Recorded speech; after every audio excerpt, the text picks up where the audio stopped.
Good evening. That seemed like the longest minute of my life. Anyway, let's get going. Load our last game. Should know that I actually finished this game on my private character. And well, it's quite an interesting little story, I shall say. Lots of holes, but you know, that's to be expected when you're like me and picky as hell. I will try not to rub my nose as often as help it. My nose gets itchy.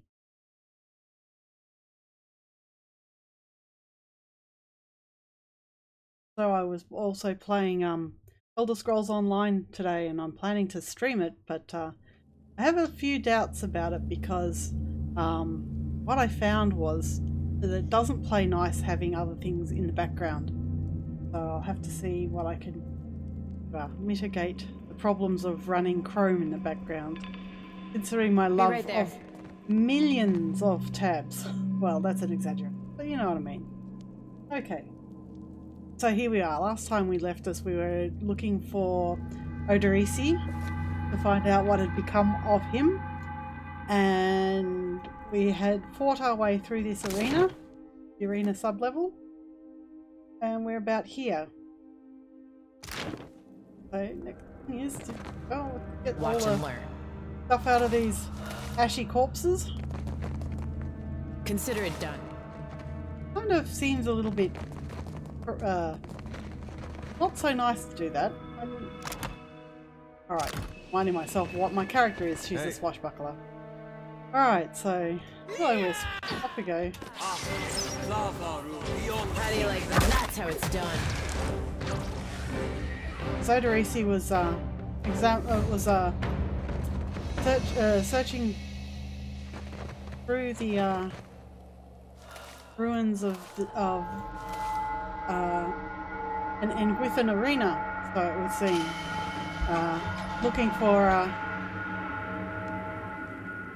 experimenting with luminous ardra, if I remember rightly, because a Valiant trading company who are responsible for these animancers after the luminous ardra because it can be used to do a whole lot of things, like as a power source, or you know, for enchanting magical items and things like that. Of course, they're using souls to do that, but anyway. So we're looking for Oderisi. We're looking for his notes. We haven't found him yet. That's what we're here for. Be on your guard. There is a rusted copper construct.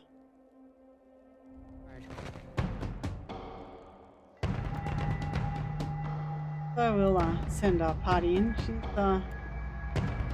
doing the right thing there. He's reading the right thing there. What are you gonna do?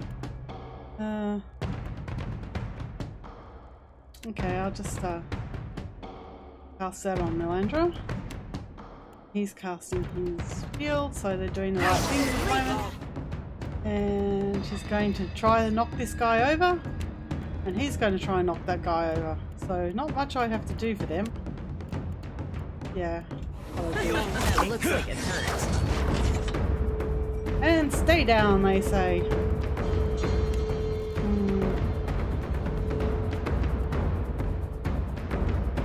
Well, I'm going to set her on to him. I'm going to let the other three finish the other guy. So he can attack it. I don't think there's anything else he wants to really do. That's warrior stance for a single combatant.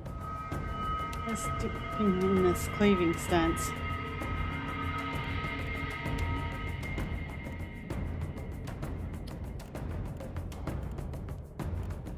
He's bloodied, so this will be useful. If enemies bloodied or near death, they will receive significantly more damage. So, see how this goes. Try this. I'll teach you a lesson. So he's dead. Need to knock that one down. And she's just gonna. I've given her a bow. Why have I given her? Oh, okay, there's a bow. He's got nothing. That rolling flame. It's combusting wounds. Oh, actually, that one over here.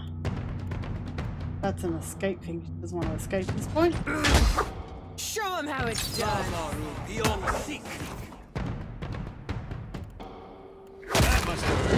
And down it goes.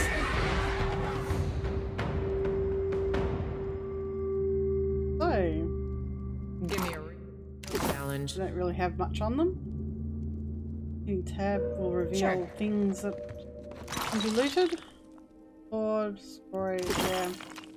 And right here. Leave it to me. So this isn't where he is, and there's no indication to go down the ladder, so nope. Okay. Of course, I've been through this place more than once, so I know what's coming. But I'll try to act like I don't. Just, you know, to prevent you guys from having spoilers. We got An essence I'll anomaly. teach you a lesson. It's not going to take long to take him out. I hope. Like so. Nothing there to loot. Consider it done. Make the same mistake I've made almost every time. Show him how it. Kill the Sprine. Take that. Yeah, he didn't last long. Give me a. Right, so here we go. Now we're in somewhere interesting. What's this? Zorro the Reckless defeated 7 beasts barehanded. Moss and grime have been scraped clear of large portions of this mural, revealing the vibrant hues of the Ingwithan figures beneath. Right, so they are Ingwithan figures. Find out more things about the Ingwithans later. Journal entry. It has been a stroke of unimaginable fortune to find an Ardra vein in such pristine condition. The essence is so concentrated here that even from the far side of the corridor, the pillar's light pulses like a star. At times, I almost feel as if I can sense it, like the warmth of sunlight upon the skin. We will need to reinforce the central chamber before attempting further excavations. The ruins are unstable, and Seller's motley workforce of savages and paupers grows more fearful by the day. Anyone who words something like that, I don't know.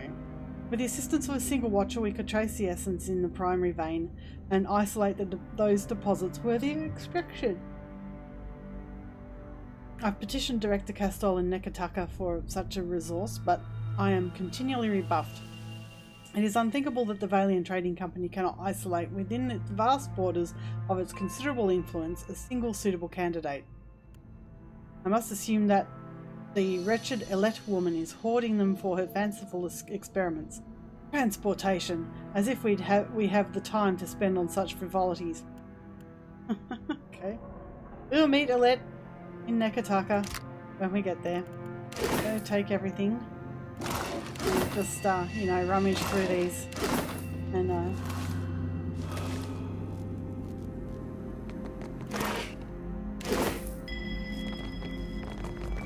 go back down this way. Explore where we haven't yet, which is this way. And here we go.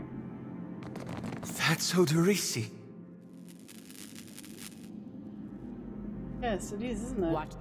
What happened? Frozen mid-stride, this grim figure is turned towards the colossal pillar of Ardra that dominates the chamber.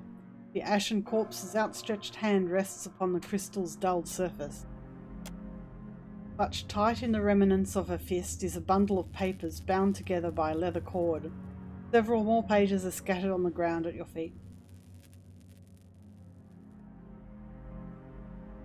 I swear it's only because I'm reading. The yawning, that is. This one's ashen. Means he ain't got no soul for me to tend to, right? Yep, that's right, Chody. As you pull the papers free, the ashen fingers gripping them slough away, disintegrating into a fine plume of dust. I always imagine it to be a little bit like a very fine volcanic-y style dust. Gets into everything. But I'm not sure whether that's the case or not. Maybe it's just standard carbon dust. From what you'd expect from a charred or burnt corpse. You have gained an item. Quest Oderisi's notes. The item was put in your stash. Standing here by the lone figure, you are struck with a feeling of dread. The air around you, the very motes of ashen dust, all of it is stagnant and still. The feeling grows worse when you look up at the Ardra and sense no energy flowing into its surface. It is as though it had been disconnected from the wheel.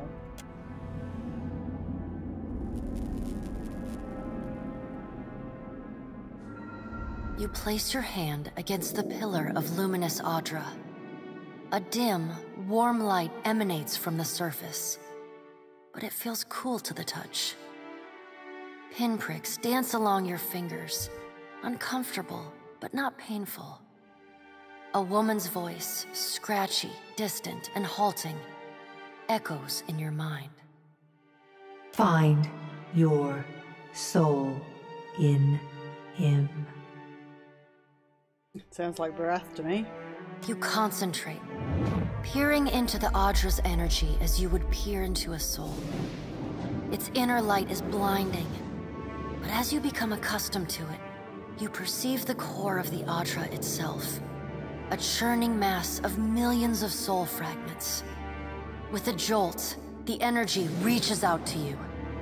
The Angwithan ruin fragments around you, breaking into incoherent shapes and dissolving to dust, falling into an infinite well of dark gray vapor. Even the ground itself disintegrates into nothingness. All that remains is the murky expanse of the in-between. The Audra Pillar, and a skein of golden threads rooted in the pillar that extend far off into the distance. You focus on the threads. You catch glimpses of memories, your memories, mingled among the memories of thousands of other captive souls. The filaments begin to cohere, rapidly twining into a golden cord. With a muffled crack, the cord ripples outward in a violent wave toward the endless distance.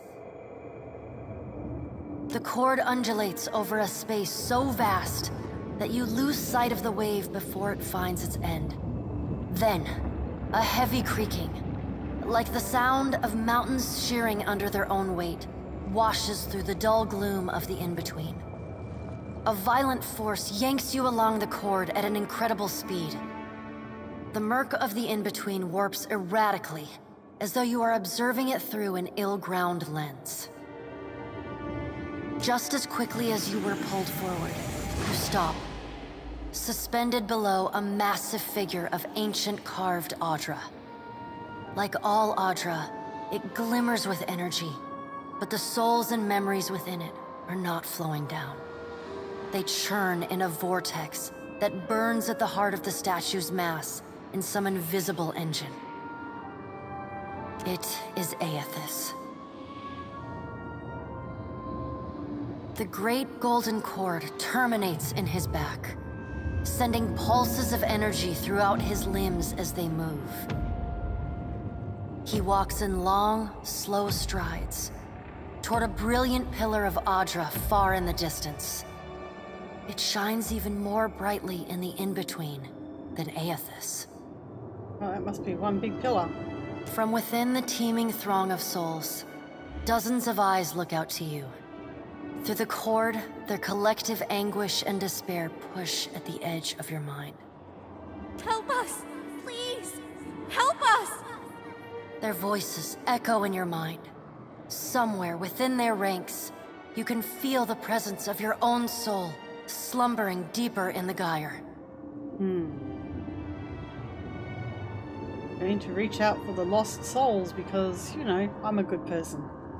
You reach out to the lost souls, but the incredible power flowing through Aethys' body repulses you. Not even your Watcher powers can penetrate the massive tides of energy crashing through him. The souls sense your efforts and attempt to breach the surface of Aethys' body, but are instantly pulled back down into the deep well at the statue's heart, as though they were pried from the edge of a great precipice. Aethys' stride slows and stops. His head slowly pivots until its great burning eyes are cast back along the cord. As his gaze meets yours, you feel an overwhelming rush of incredible joy mingled with profound sadness. You have sensed similar anguish in lost souls, but never with this intensity. A soothing voice drifts into your mind. It takes great bravery to venture through the in-between, even for a Watcher. A swell of admiration radiates out from the god's heart, a force so intense that it momentarily overwhelms you. You do not need to follow me, for their sake or your own. Something beautiful is coming. Something that will save us all. A great light shines from Aethys' brow, so bright that even the souls within him flinch from the source, cowering in fear.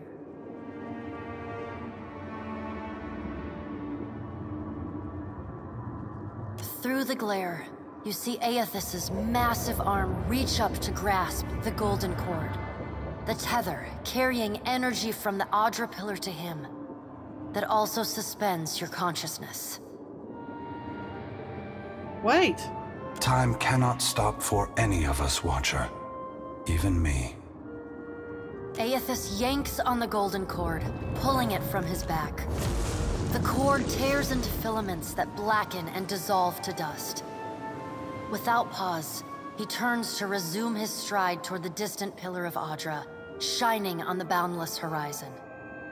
You hear the souls within him cry out for just a moment, before your consciousness is snapped away from them. The in-between goes dark. For a second, you feel a mix of nausea and a sensation like spinning and falling. Then the moment ends. Your consciousness has returned to the Angwithan arena. The world is sideways, the Adra pillar upside down. You flinch at the feeling that you're standing on the ceiling. The disorientation overwhelms you and you collapse to your knees next to the luminous Adra pillar. Previously dim and flickering, the pillar now glows with a strong and steady light. You touch the Adra again, but the chill and prickling sensations you felt before are gone, replaced with a comforting warmth, like the embers of a fire that has just lost its flame. As you return to the world, you feel a hand on your back. You all right? Come on, we just got you back. Despite his tone, you can see genuine concern in Ida's eyes. Not even other. Well, if you're not sure, now I'm worried. I've seen you commune with souls of the dead, but this looked altogether different. What happened? His gaze flickers to the brightly glowing Adra. Oh, I don't have much in the way of metaphysics at the moment, so I can't use this one. I saw Aethys and he saw me thousands of souls suffering. Typical. Just when I'm on the verge of getting some answers from a god, he cuts me off. They've got to employ their priests somehow. He grins with sly mischief. Jyoti flicks her sickle back and forth, agitated, because that was rather anti-religious. What did Gon say? Is he gonna meet us? What do we do next? He charged you with a divine calling, didn't he? Just like he's done for me. Alof hums approvingly. Beautiful.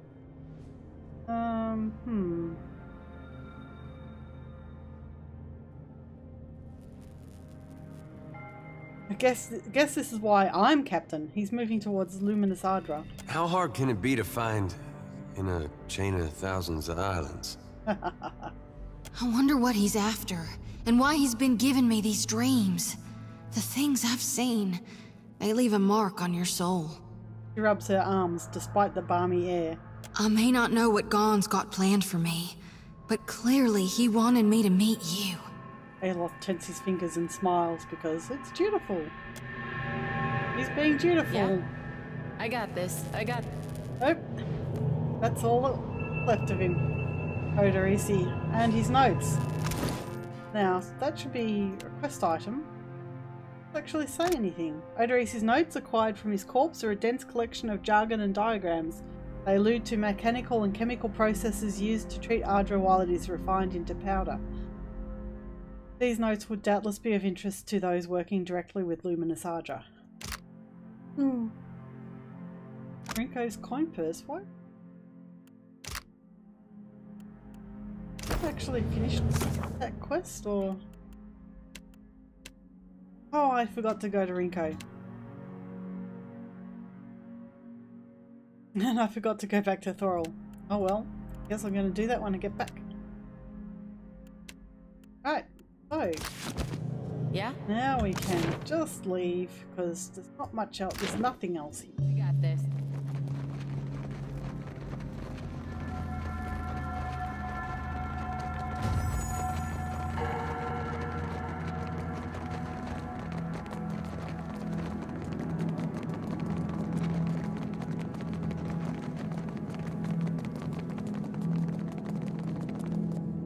Hey, if you've popped into chat while I've been playing, say hello. And I'll say hello back. I guarantee it.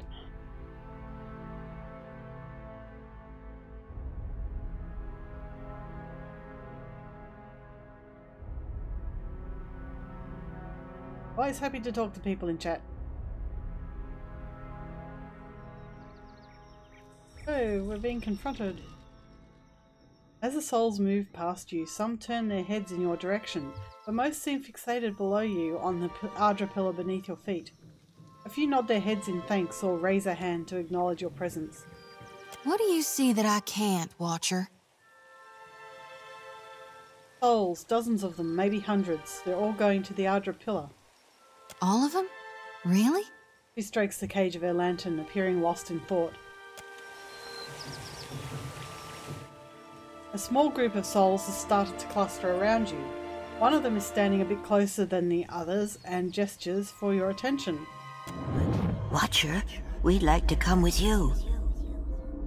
Why don't you just go to the Ardra pillar? We would, and we appreciate that you showed us the way, but what if the Ardra goes dark again before we reach the beyond? The other souls shuffle anxiously and look to each other, then back to you. Very well, follow me. Can I harvest the souls now? Of course. Thank you for aiding my mission, Watcher. I just knew you'd help me if I followed you. Not doing it for your god, anyway. Jyoti glides her hands in a series of motions that resemble a martial art or an intricate dance. As she slides a circle around the area, she begins swinging her lantern faster and farther from her body until an ephemeral light flares from inside. The lure is answered and several souls change course, drifting past the lantern's cage. Thank you, Watcher.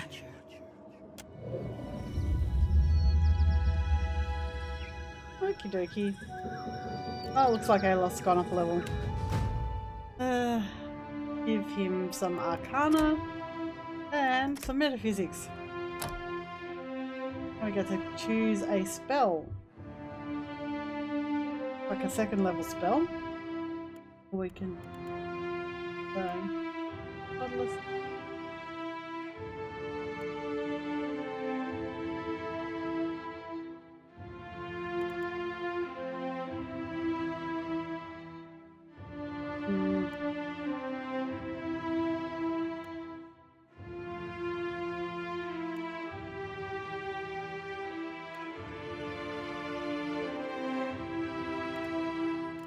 Can blind them.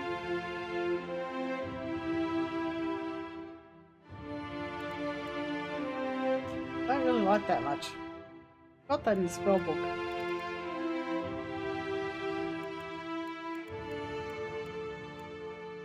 Let's go with mirrored image. Let him be able to use wands.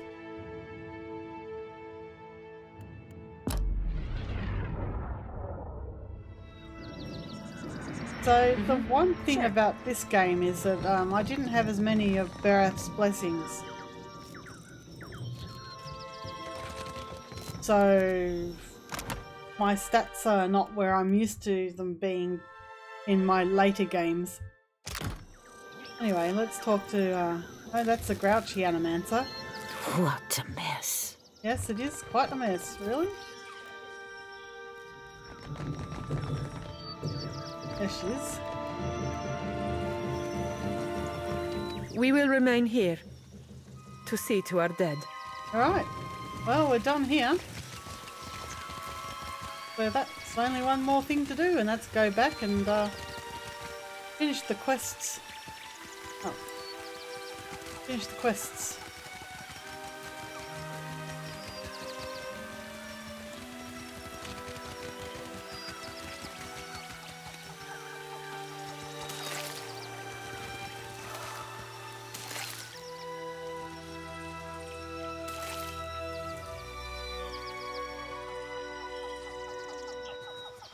Right here. Oh, pardon me. I got this. I got this.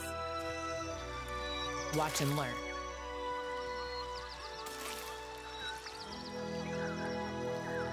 Consider it done.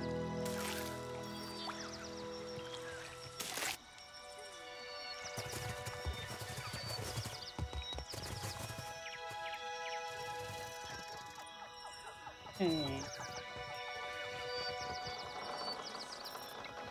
Look at that footprint right there.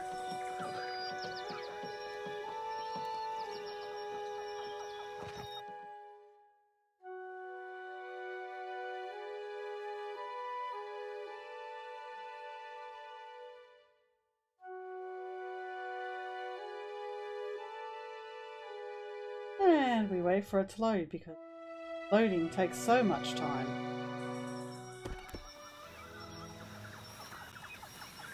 No, the other thing I can do is this. Here and go, let's go to Port Marger. And it automatically runs me up there. Hello. I made it. Go into Rinko's home.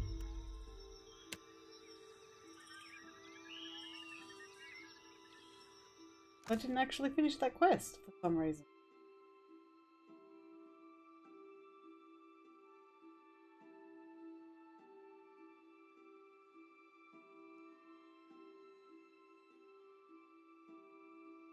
Loading.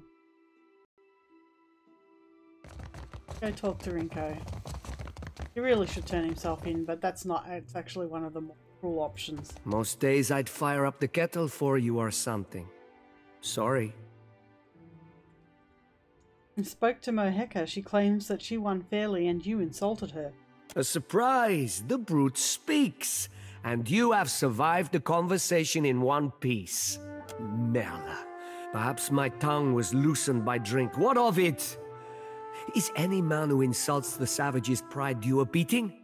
The law is on my side. It might help if you didn't call them savages. I refer only to Mokeha, that shark-faced harpy. May Andra's beasts feast upon her eyes. Rinko thrashes feebly in his bed, one fist raised defiantly. She cheated me. Are we to lose our home for the sake of Clario's alliance? Well, actually, no, she didn't cheat. Anyway, here.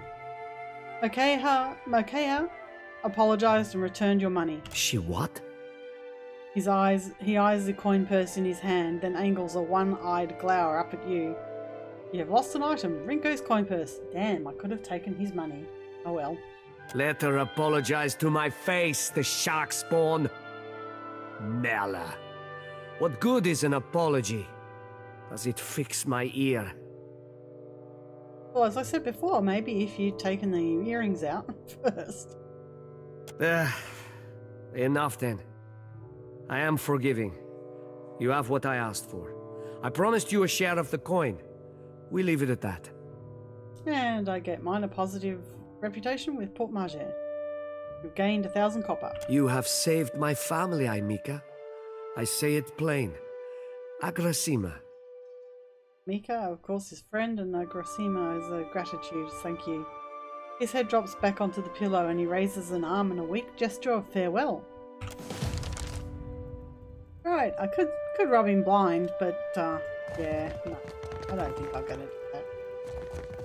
I'm not that kind of character.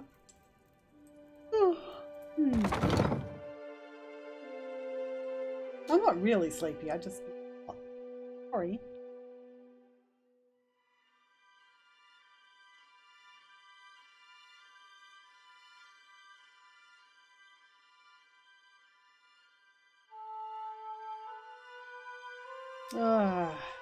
Long loading times for some reason. Right, now we need to go back and report to the governor. The governator? No, he's not the governator. He's the governor. The governor. The governor.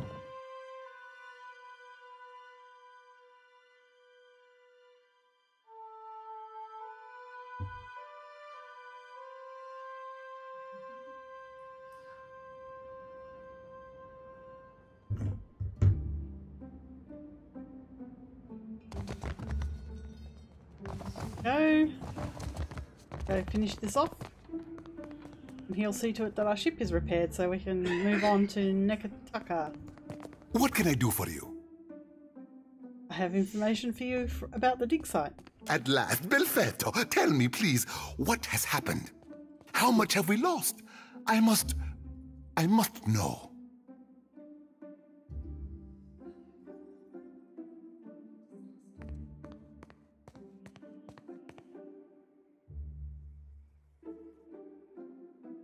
I saw the same destruction Earthus wrecked on Caed Nua. Oderisi is dead along with most of your animancers. I see. And the work? Oderisi's notes? Was there nothing of his research? Give him the notes. I found these. You did? Gods be kind. Clario takes the bundled notes from you with barely restrained urgency. In moments he is flipping through the pages, his eyes sweeping back and forth across the pages. And we got Port Margere major positive and Valiant Trading Company minor positive. Belfetto! Belfetto! We are saved! Belfetto means well done. Clario lets out a relieved, almost giddy laugh, looking up at you with a toothy grin. A grin he hides soon after beneath a cough and a look of some regret. That is, Oderisi's legacy is not wholly lost. I like to believe the man would find that pleasing. He folds the papers once again and sets his hands over them protectively. You say this is all the work of the Titan, of Aotis, and you still insist on looking for him? He destroyed your ship, killed my people. Would it not make more sense to sail to the far side of the world and away from all this? I'm not a priest or a mystic. I'm not a paladin. I'm not an explorer.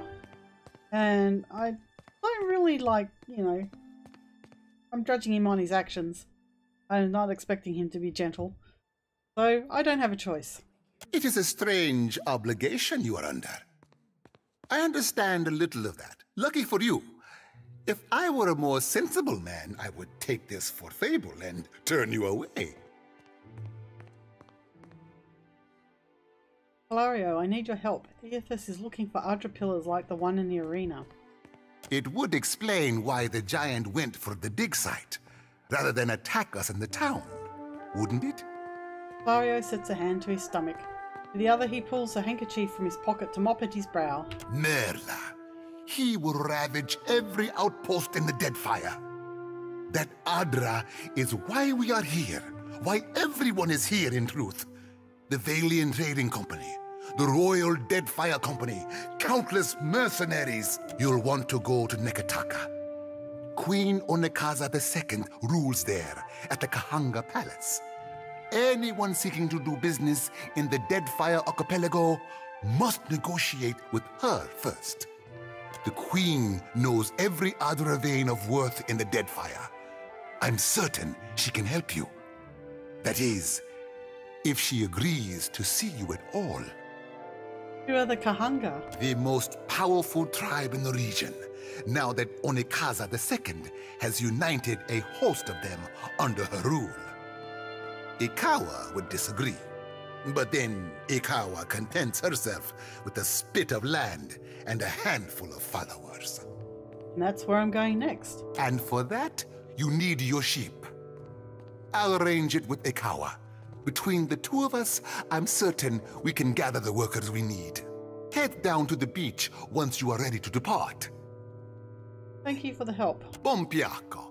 It is only right, after all you have done for me. I won't keep you further. You have a long and very strange journey ahead. Bon Piaco apparently means my pleasure. Some advice. After you have had your audience with the Queen, seek out the Valiant Trading Company. They make their headquarters in Nekataka, and the company always appreciates good help.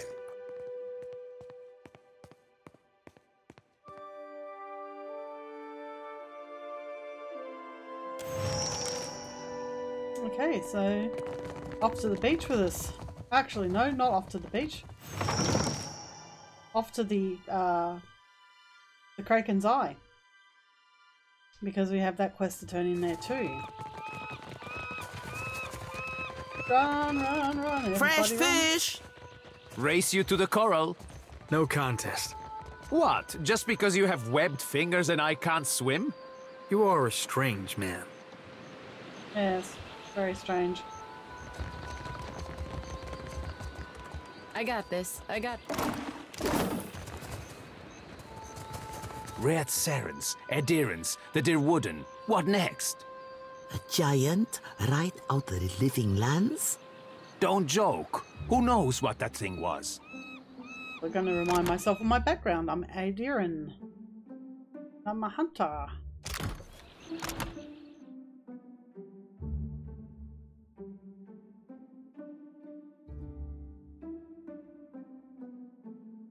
Right. Kind of almost wish I could start this all over again and continue doing the playthrough, but I'm gonna live with this character. There we go. Now I need to talk to the innkeep because I've got to do that. Still kicking, eh? What'll it be? I cleared out that room for you. Hey, good work. Times like these, I can't afford to keep on anyone who can't pay their tab. The second word got around, I'd have every pauper in the city on my doorstep. The room's yours if you want it, and for a job well done, here's your pay. Here's that damp leather coin pouch on the counter. For Marge, minor positive. You've gained 1200 copper. Now, I want to check something. Oh, I did free him. Good.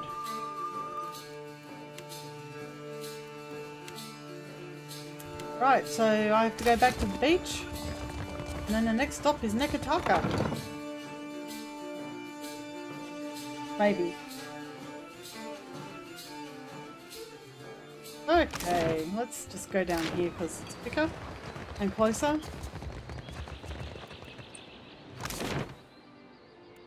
Leave on foot. Yeah. If you've joined us and you are watching, please say hello in the chat so that I can say hello back to you. At the moment I can't see how many viewers I have.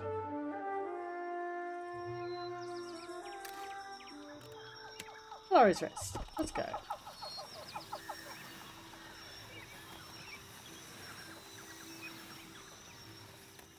Back to the beach.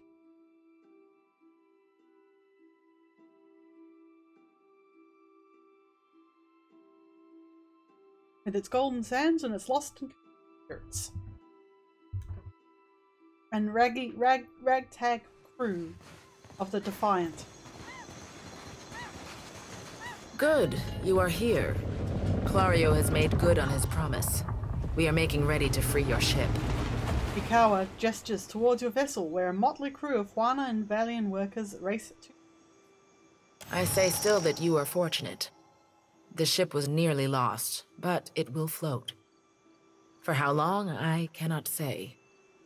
You will wish to find a friendly port with some speed, I think. Do you know where Nekataka is? So you will go to the great Kahanga city as well. You must sail north for some time, and then a little east. Take care in Nekataka, outsider. It will close its jaws around you, and you will never notice. That's actually very true. If you allow yourself, you can be distracted by side quests for a very long time in there. Come. We will see your Defiant out to sea. Thank you.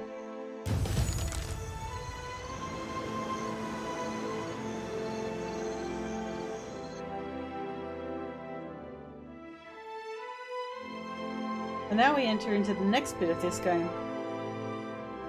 My lady, we should address the matter of our ship's resources before we get underway. Ammunition supply gained 8. Medicine supply gained 12, repair supply gained 7. It saddens me to inform you that we lost several crew and most of our provisions during the storm. Which means we need to resupply. However, Port Marge appears to be well supplied, and I expect the recent disaster has left several sailors in want of a ship. I suggest we contract for additional supplies and crew before we return to open water, or our voyage may indeed be a short one. Right, so we don't want that at the moment. First of all, we want to have a look at our ship. See what we do have. Have an injured cook down in our Virgin. This is the worst stuff for at the end. Other food. Do I keep food?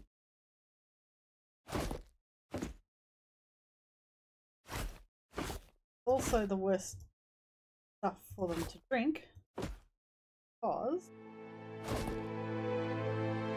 water gives a morale penalty, so does hardtack. Everything else gives bonus or none to morale, and also extra stats. I'm just going to stick, leave the rice wine there for now. Looks like I've already put in the Scavenger's lantern. I've got no one manning my cannons at the moment, but that's alright. I'm not going very far for the moment. Off we go, and we're going to get intercepted. I wonder who this is. Well, I know, but we're going to find out. Pirates! As the Defiant leaves Port Margay behind, you casually observe dozens of other ships coming and going, mostly fishing and trade vessels. One craft stands out.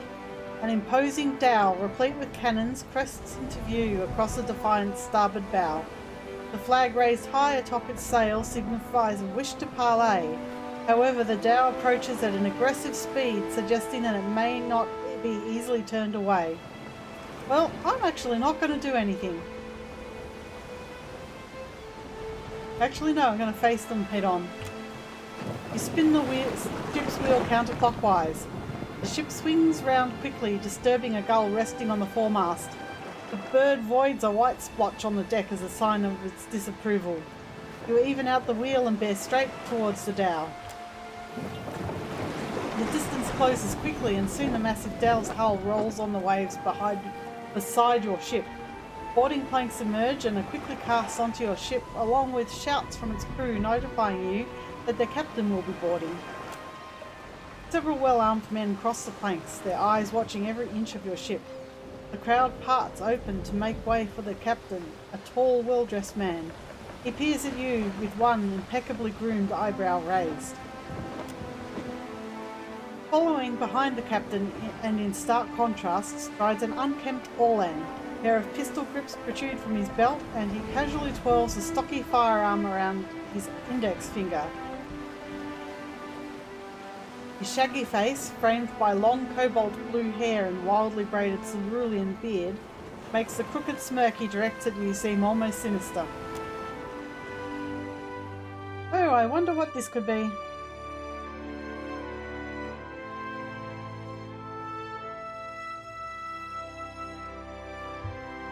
I don't have my rum here, so I can't toast to piracy. Although why anyone would want to toast to it, I don't know. Ado, Water of Cadno. On behalf of the Principes and Patrina, I must request we meet in parley. Broad-shouldered captain up tilts his chin in greeting. When he smiles, his left cheek pivots a shallow dimple. You couldn't have asked before you boarded my ship uninvited. Eccoci. It has been some time since I last asked another's permission. He flourishes a courtly bow. I have heard some marvelous tales regarding your ventures in the Deerwood.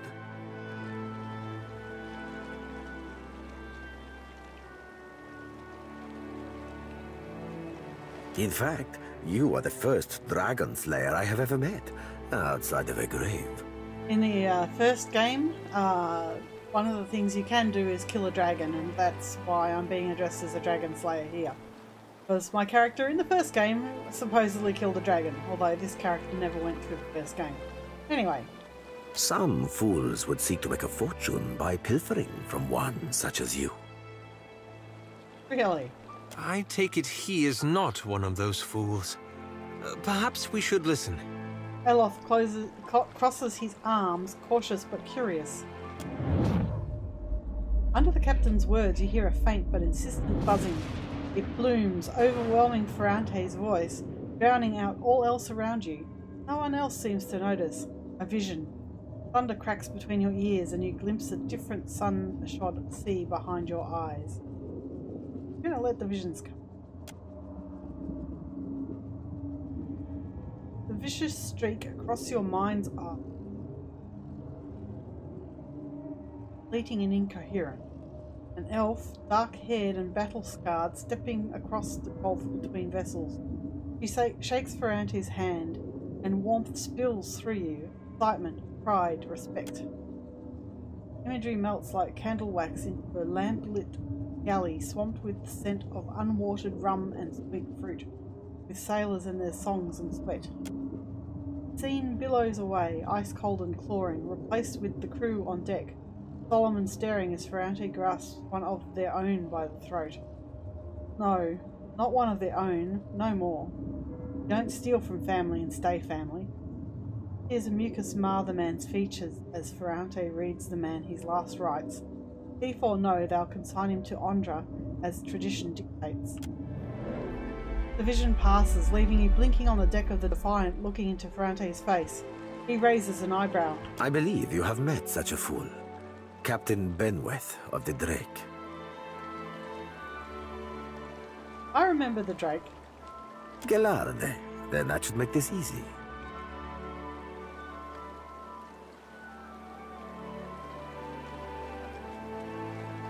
I am keen to show my rascal of a compatriot some much-needed humility. I thought perhaps you may care to as well. Ferrante's, do my job for me, friend. Hope you don't die in the effort. The rogue words flit through your thoughts like darters, not quite your own, but not entirely unlike your own either. He's a, Serafen is a cipher, and ciphers are able to, use telepathy. And good evening, Mr. Willie.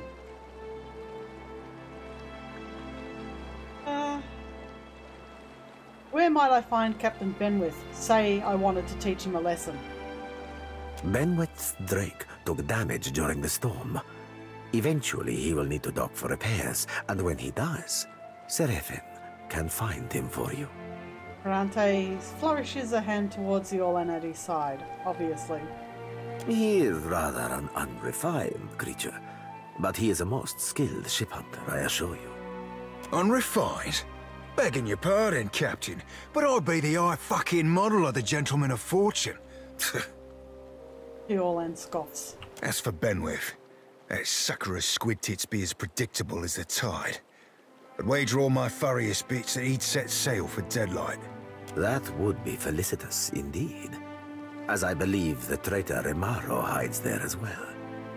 I quite enjoy killing two men with a single bullet. Wouldn't have even thought of it if you hadn't brought it up, sir. You feel a surge of anger that's not your own. Serafen spins towards you and bows again. Now, I ain't hardly in any hurry to leave the fine company of the Gentlemen of Leisure, but the captain be right about me finding your mark. Adding to that, you sail into Fort Deadlight not knowing your innies from your outies, you might very well find the locals cannon fucking your boat to sodden splinters. He grins broadly.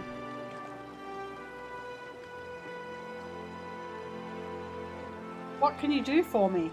Are you asking aside from my vaunted ship hunting abilities, self-evident manners, and encyclopedic know-how of all things piratical? Teeth glint between the curves of his smile. Colour rises in Aloth's cheeks. He shakes his head.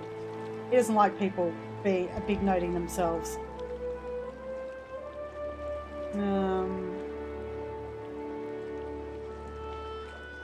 Yes, aside from the obvious. Well, there'll be me knowing my way around Fort Deadlight, so named on account of it being a fortress and all. I got my contacts inside, and I'll be half handy with a gun if shit goes belly up. Adding to that, I'll be right easy on the eyes, or so the lasses tell me. I'm sure they're just being kind. Oh, you verily wound me, madam. He chuckles, however. As you see, Serafen is both insufferable and marvelously useful. Seems like you're eager to join me. Well, of course I'll be eager to give Benweth the old Evo. That Huffcock's been a pain in our asses for the better part of, well, too fucking long. He's a delightful character. You said you met him, Seems the type that needs a bullet, don't he? He projects his words a tad louder than necessary. Cody lifts her chin in interest because she likes worldly things. And he's being worldly, apparently. I know there's something you're not telling me. Aye, there's boat holds I ain't telling you, Watcher. I ain't telling you about the lass I have back on Deadlight. Ain't telling you what we did or didn't do last time I seen her, neither. Certainly ain't telling you about the secret pirate handshake that'll get you in the door.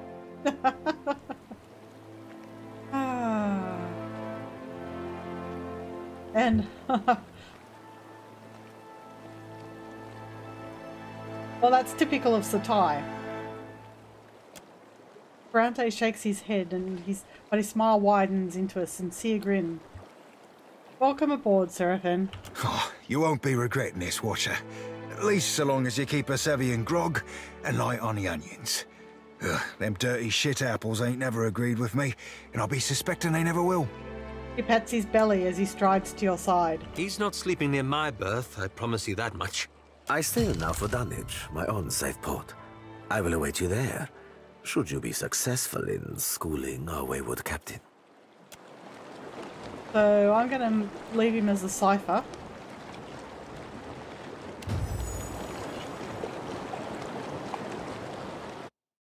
Because that class is actually damn useful.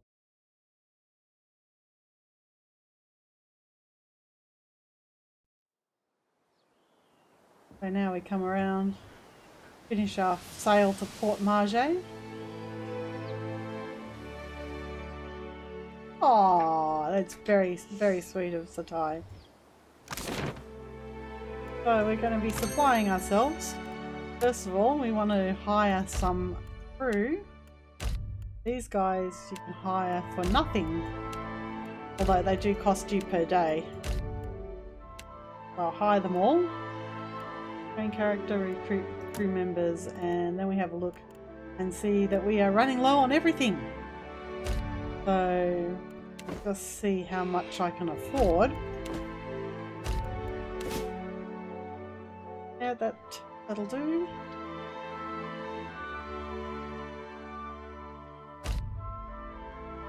It'll be another 400? Yeah.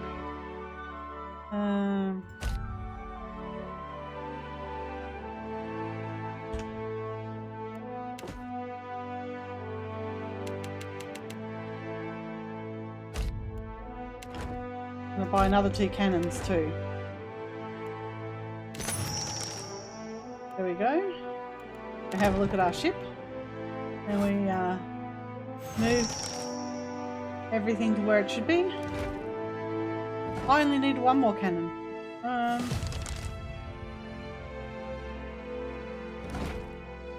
There we go. Now, that cook. Gonna.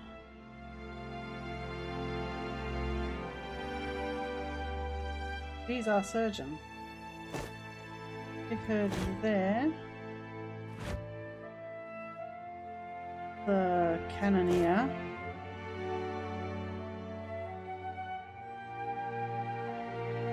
Oh.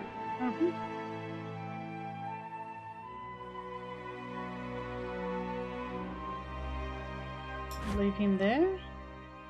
We need a cook. That's our cook.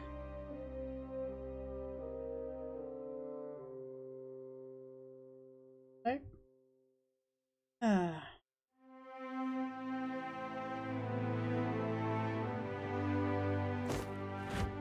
Put him as a cook for the moment because we need a cook. When she's healed up, she'll go back to being our cook. But she's got 3 days of healing left. Okay. Leave by sea.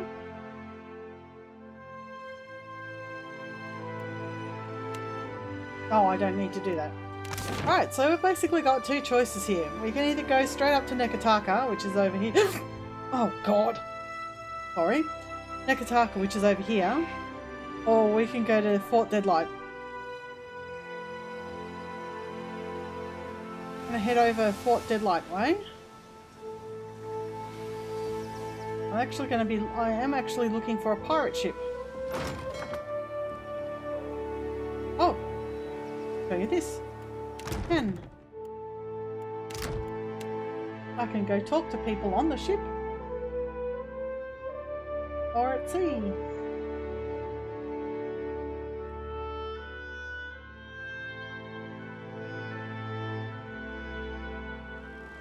Okay, so what I really want to do right now is talk to Serafen about his job in Deadlight. Ahoy, Captain. Truth be told, Ferrante half expects us to get our asses blown out of the water at Fort Deadlight. Fortunately for you, I have this bad habit of beating the odds. That's good. Of course, I do that by way of good old traditional chicanery. And the most important part of any hornswoggle? Solid planning. Well, that and surviving. What can you tell me about Fort Deadlight? Vailian made originally.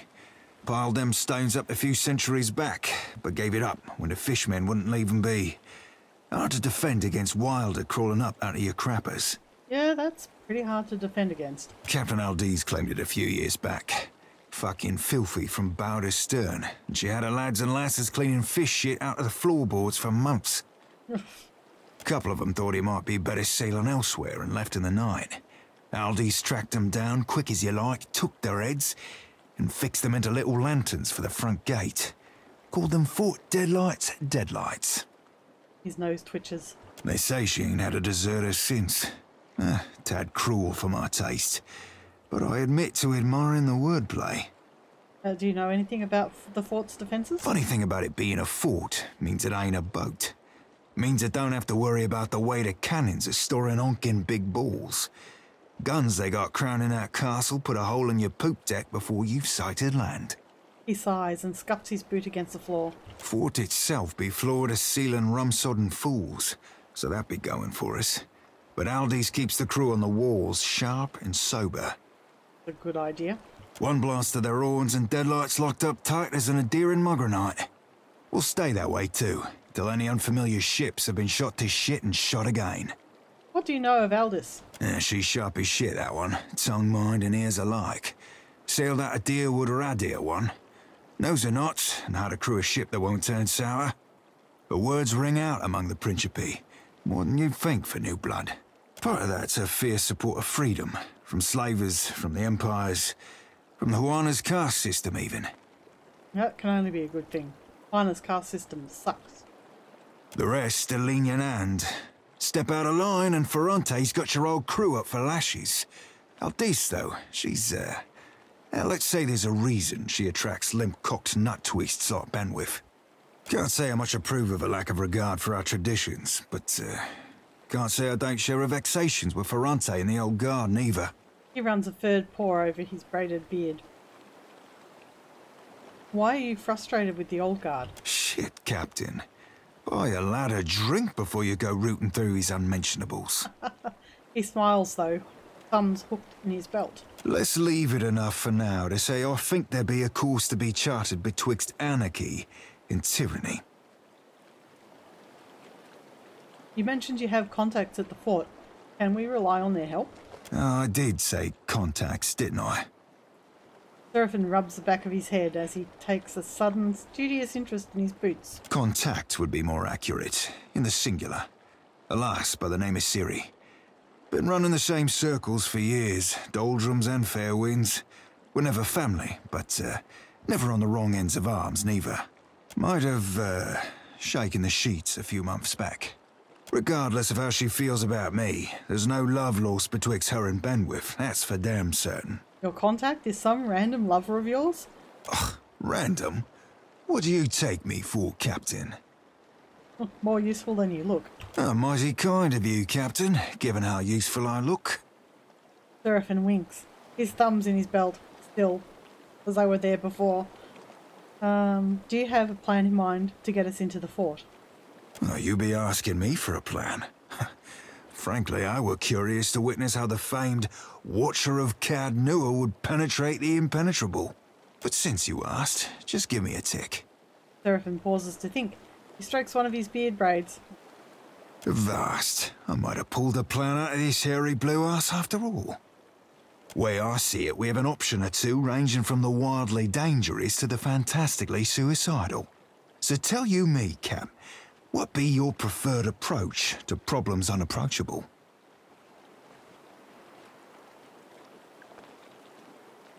Simply outsmart my adversary. Smart play for crashing any party involves scavenging yourself up an invite, and then dressing to impress. What, the light sends out invitations? No, I don't think I'm going to say that one. What are you getting at? Because I know what he means. Looking the part in this case means hoisting colours identifying us as Principe. Don't have to tell you how dangerous such a bit of fabric can be if the wrong person catches you flying it. Then we'll attack a Principe ship and capture their flag. Swapping cannonballs with my fellow Principe ain't my favourite idea you've ever had. But do what you have to do, Captain. Might be tricky to not damage the flag in battle, or sink the ship on accident. We have a plan, let's get on with it. Aye, Captain. Looking forward to watching you work. He rubs his palms together. Right.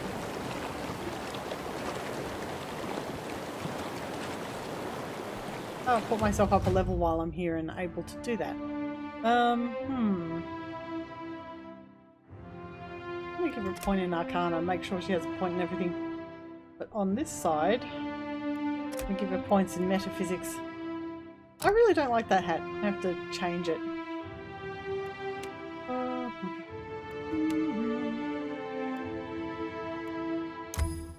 Okay, that's fighter stances. Which are the same, the 3 stances that Ida has. Alright. Which means single target, multiple targets, and defensive.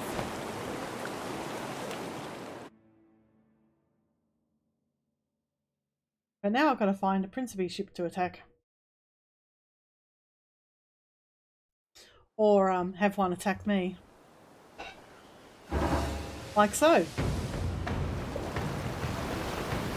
Well-weathered Cormio, the Whirlwind. He's a level 5 rogue, while I'm a level 5 fighter rogue. He's got a bigger ship than me because he's sailing a dhow. But I learnt the trick of this, and the trick of this is don't exchange cannonballs as much as you can. So we're going to advance. With some quick manoeuvring, the Defiant secures the wind gauge before the Whirlwind has a chance to come about and claim it for themselves. Full speed ahead. So this will be all, you know, rum-dum brigare and Chidpeck, clamber up the mainmast, unfurl and remaining sails. Sails below and catch the wind in full, the Defiant leads forward. I will not be narrating this. So, distance is closed. So the enemy is turning to port. And I am going to go full speed ahead. And I've closed the distance. And it's still finishing its turn to port because it takes two moves to do that. And I am going to go full speed ahead. Notice the distance is closing. It's the same thing as I said before. So I've closed it. What's he doing? He's halted. Ah, he's going to fire his cannons at me, probably. Opposing ship lets out its sails and moves with the full force of the wind at its back. No, it's not going to.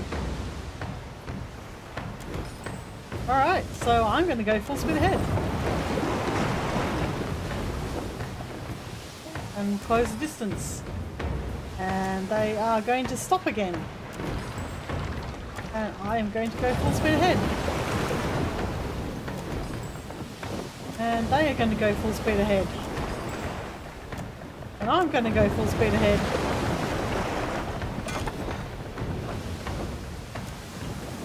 They are turning to port. Oh, starboard. And I'm going full speed ahead. And it's still turning. So I'm going to prepare to board.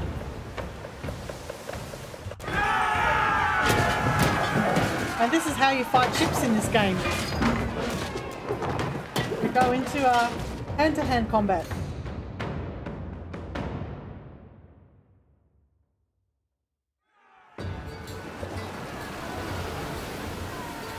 It's our lucky day. And everybody seems to be injured. I wonder why.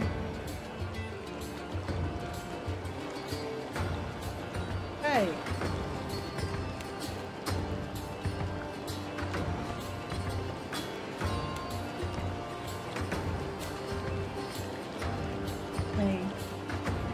Cast that on me. He's casting that. What's he doing? He's... Right. How do you like that?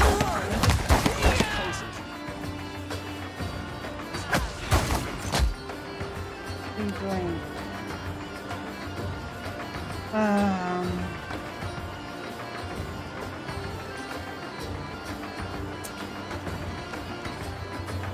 Casting healing on him.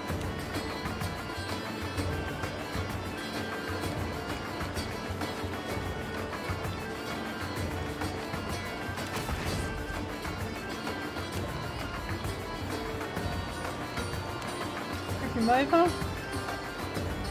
Ida, I'm actually going to send you to trip this guy over. Gotta have something here that works.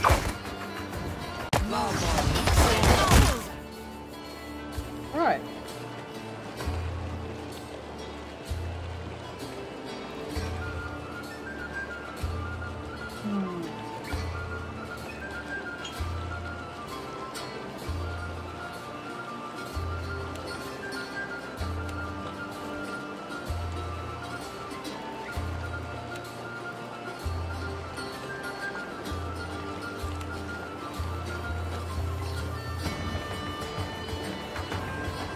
Okay, so he's going to blind probably those two. He's got nothing left. So he's just going to have to use his rod.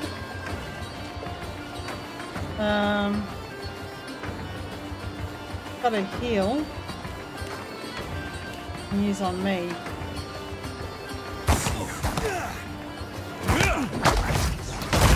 You don't see every day. Oi! Show him how it's done. Right. Selecting everybody. Send them over the same target.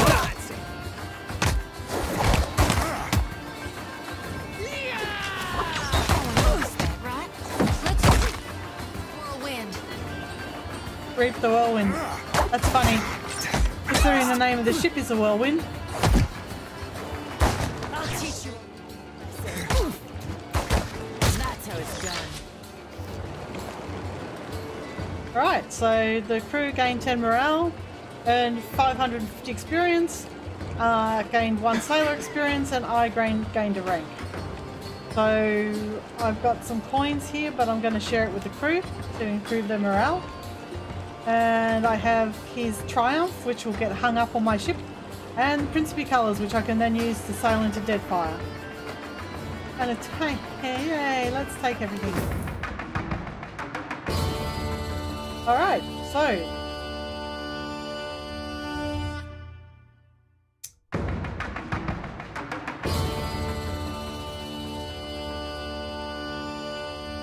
Great old galleon sits just off the shore, listing so hard to its side. Its top deck stands nearly vertical. Its mainmast has been snapped clean in half, as if by the hand of an angry beast.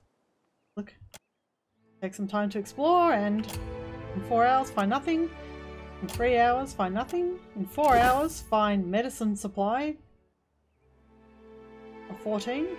Keep searching. In 4 hours find nothing. 2 hours find nothing. And that's it. That is Fort Deadlight. First of all, I'm going to go pick these Trade heating's up.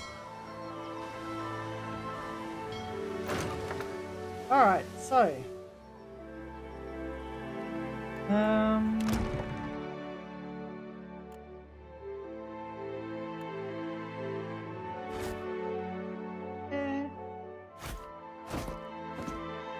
Hagfish.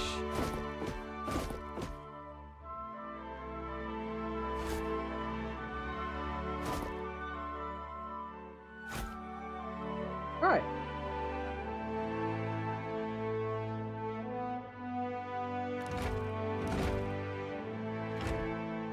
For a moment, we'll put Principe colours up.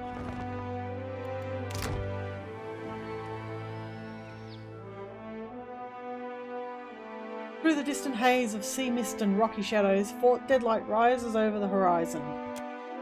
Approaching a pirate stronghold is a risky venture, even for the most skilled of mariners. Any ship not flying a Principe flag that's sighted in the Deadlight shallows may be raided. Abaddon's iron scrote. Cap, them guns be even bigger than I remember. Serafen looks up at the fortress from the deck and inhales through his teeth. I can be vouchsafing you with the guards if you can be getting us to the dock without being blasting to bits thrice over. Otherwise, I'd be recommending the sneakiest approach you've got. So we're going to hoist up the Principe flag and dock at the Deadlight port. With the Principe flag flapping wildly from your mast, you smoothly sail into port and moor up at the dock. Docks are crawling with sailors of all ages and races, many of them wearing mismatched, battle-torn outfits, guns strapped to their thighs and chests. They load and unload cargo holds, arms brawny, grinning faces sun-blistered as they laugh and curse and shout and hack phlegm onto the splintered boards of the dock. From the bustle, Principe guards emerge to hail your arrival. Satisfied with appearances, they nod you on, and you make your way up to the fort's main gate. Here we go!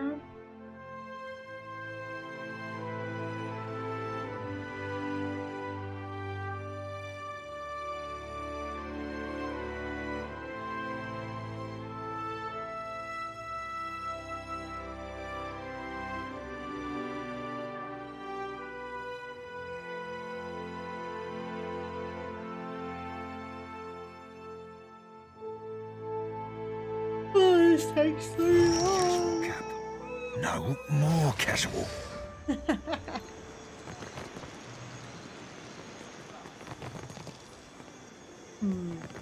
It was their first hanging. Had the rope too long, so we cut the tosser's head right off. Huh. Ain't even possible, that. It is. I'm telling you, I saw it. What a lovely place. Ahoy, Captain. I've got to come clean about something, and that'll be as good a time as not. I certainly can't object to a cleaner, Serafen. Much as I hate Benwith, the main reason I signed up with you were to get here. To get a chance to look for a man named Romaro. Cody flicks a sickle back and forth, agitated, because she doesn't like skullduggery. Another X. Nay, Captain, but I like where your head be. He chuckles quietly. Thoughtful, Choti rubs a knuckle along the edge of a drawer because she likes impassioned. Ida points affably in approval because he likes humour. I'm not going to narrate those. That'd be a longer story than we've got time for. Quick of it be that Romaro's in trouble. The Principe have sent a ship hunter after him, and I've got an evening and a half to find him first. Well, you know, Ferranti was hoping that you'd take care of him. I didn't see his ship, so probably not.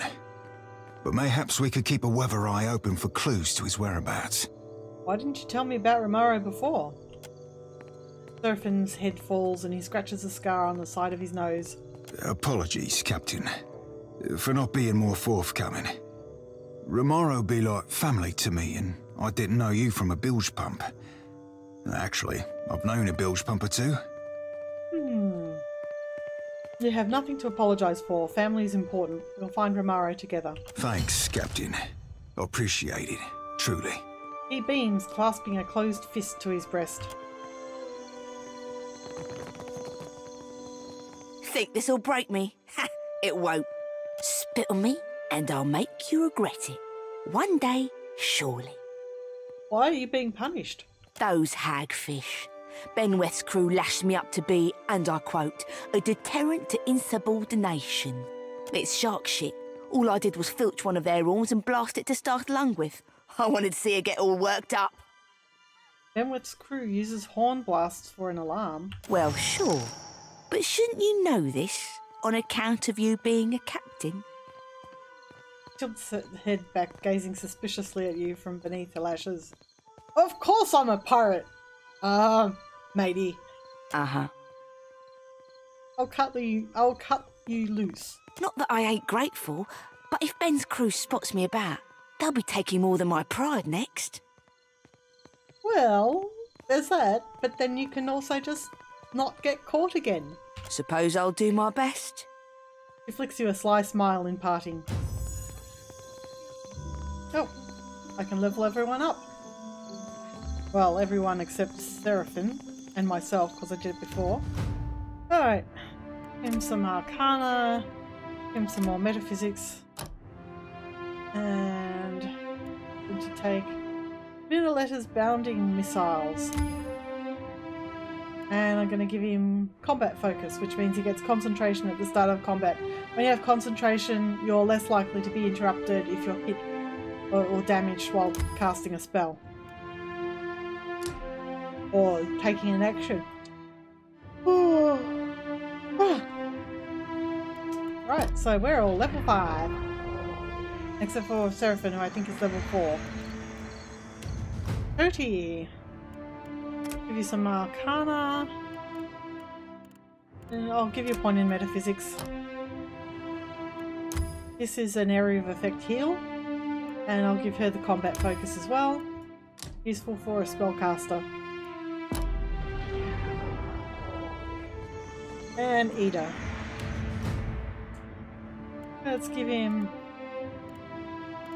a point of Mechanics. And I'll give him a point of Insight. It's always useful to have your crew have some overlap on abilities, because the person who's doing it gets a bonus for people who have skill in the party, if that makes sense. Which it probably doesn't, but that's how it goes. I'm going to take Tactical Barrage because it will also, in addition to giving the Aware, he'll get Acute, which adds helpful stats. And I'll give him Combat Focus too.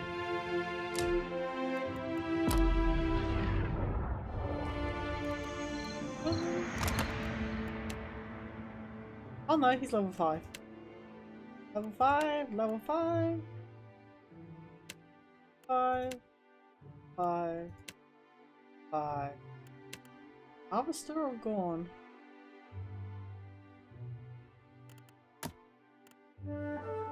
How am I doing?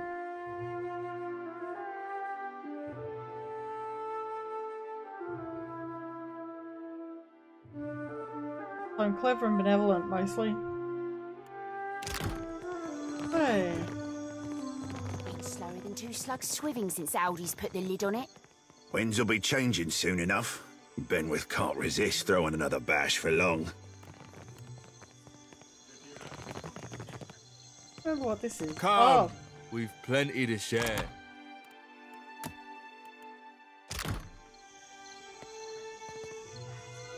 Whoa there, watch your step. The stones are a mite slippery. The pirate stumbles when he turns, slapping a palm onto the table to steady himself. In the process, he knocks a tankard to the ground, spilling a frothy beverage. Here's to ourselves. May the gods grant us more gold and luck than we can imagine. He raises his mug high overhead.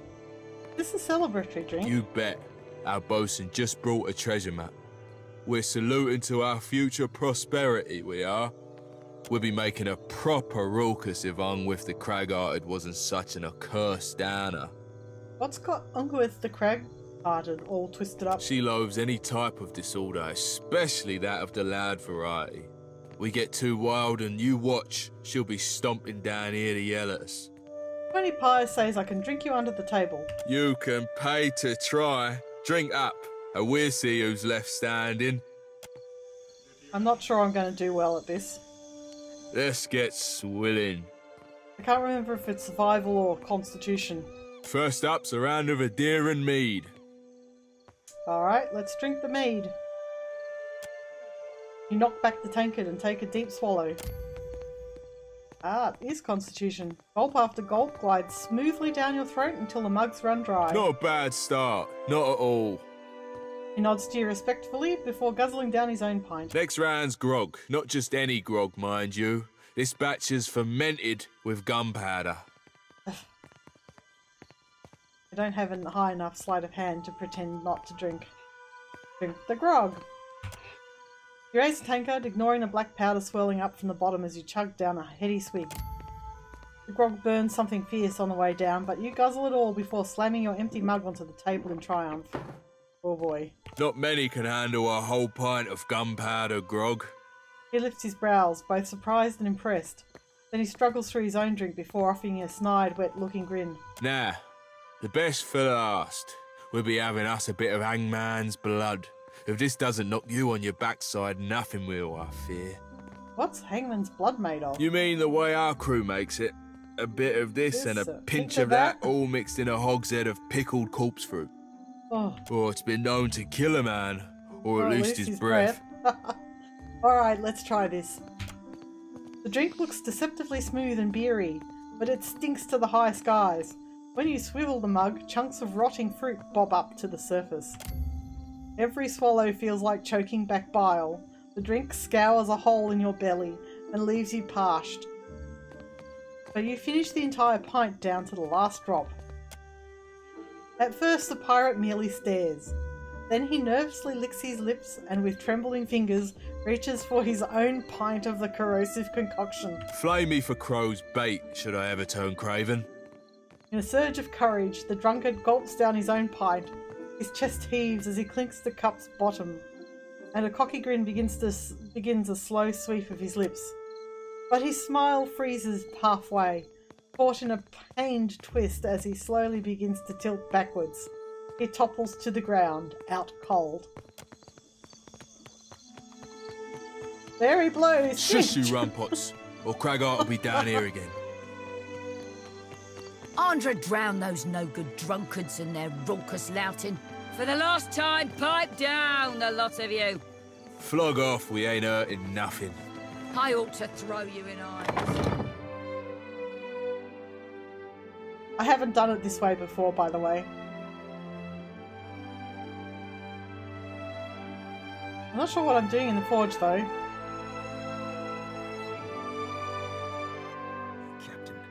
Before I go introducing you to Ciri, I should, mention something. There's always a complication. Aye. See you getting savvy to Andra's salty laws. I might have said things to Ciri when I last dropped anchor at Deadlight. Just lovers' words, savvy. But I can't say I rightly lived up to them. I ain't saying there's a problem, just a possible wrinkle in the old charts. Pirate misleading someone to plunder their booty? Shocking! You ain't sailing with bare poles, Cap. All I'm saying is, you see her go for a pistol, you best step away from me. Production's too slow. At this rate, we'll never get out of here. Not till Eldies comes back. Hey, scamper off you. We ain't taking orders. Plus, if your armor's dented, you'd be better served throwing it against some rocks. For the record, I have no idea what I'm doing. Why are you manning the forge if you're not a trained smithy? Me and Brutal Ben had a bit of a disagreement. He tossed most of my crew into the brig. Myself and my first mate got the mercy of serving an extended stint in this forge. Oh. If you were one of us, you'd have heard that by now. Gossip flows like water through these parts. Tell me then, stranger, who are you? I'm Melandra, captain of the Defiant. Blast my eyes and burn my fingers. His muscles tauten with alert and interest. I know you. Benwith attacked your ship right in the eye of a typhoon. He's been crowing about it enough since. Black Seas. But I hate Benwith. What's the problem between you and Benwith? Me and Benny were real good mates in the Navy. But then he went and got too big for his britches. playing second fiddle to Aldi's. I might have had too much to drink one night. That might have led to things being said and done I now regret. One of these days, he's gonna rue that brutal streak of his. You planning to get back at Benwith? The thought has crossed my mind, but it ain't just me I've got to worry about. Ben's locked my crew in the brig. Ooh. I can't risk lashing out until I know they're safe. If you were to free them without creating much fuss, I could show you a secret route into Captain Aldi's quarters, where Benwith's staying. You sure your crew's still alive? They better fucking be. No matter how pissed he is with a single captain, killing an entire crew would rub Aldi's the wrong way. And he doesn't want to be on our bad side. Ben's locked him in the brig, down in the dungeons. Bail him out without making a bloody mess of it, or it'll be my throat that gets slit. I don't know if these are any good, seeing as I forged them, but here's a few lockpicks to help you out. If that fails, the keys ought to be on the jailer or by her post, a room between the brig and the dog kennels. Where in the dungeons is the brig? The brig's got our best cells, you know. That's where we keep the ransom prisoners, the ones who ain't supposed to die. Finding them ain't hard. First, take these stairs in the back down to the dungeons, then cross the bridge to the storage room, then head south. You'll find the brig cells on the southeast side. Keep an eye out for guards. The dungeons are barred to all but Benwith's crew currently. You can use this to cut through the storage room. Just don't let anyone find out I gave it to you.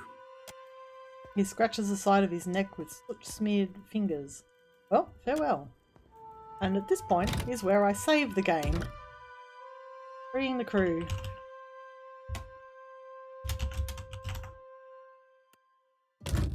I haven't done it this way before. Gimme. Doors barred from the other side. He did say, yeah, we can get down there from here. The dungeons into the balcony. Well, quick save. And down we go. So what do you reckon? I'm going to cock this up?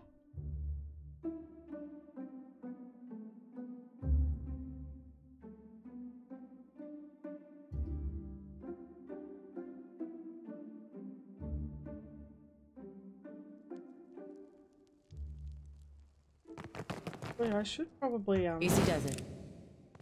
Try to sneak.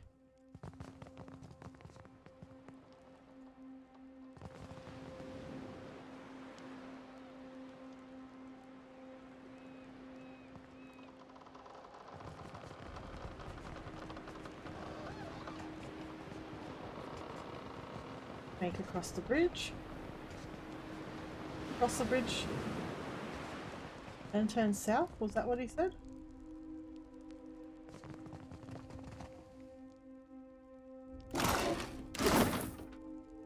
I see. Anything this closely guarded must lead to something important. Watch and learn.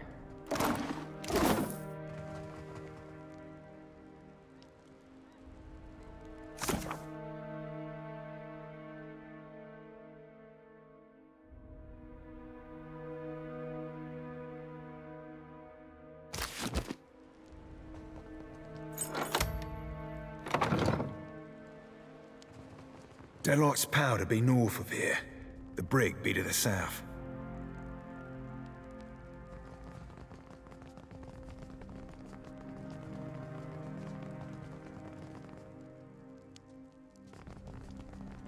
Brig be just past here, Cap. Hope you got your headset straight about this. Halt! Keep both hands afore you and back away. Bloody oceans and Andra's wet cities. You stark raving. You're not Show him how. Don't let him blow that horn.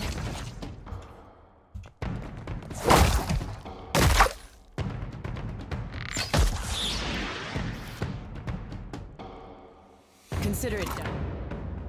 Ah, there's the horn.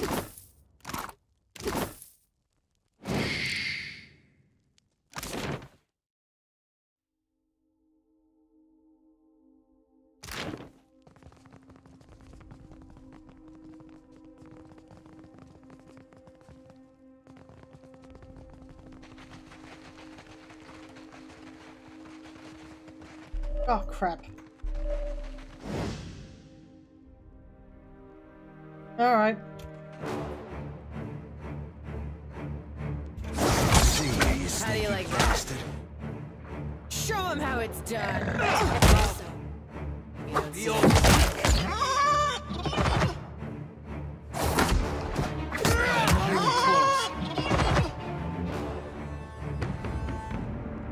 Hey.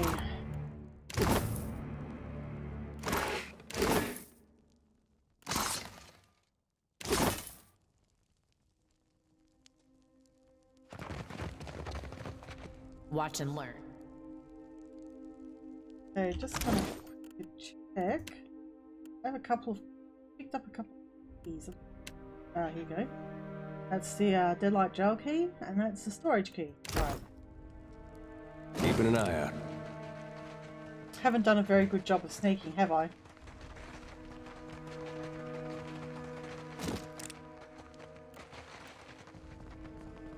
I got this.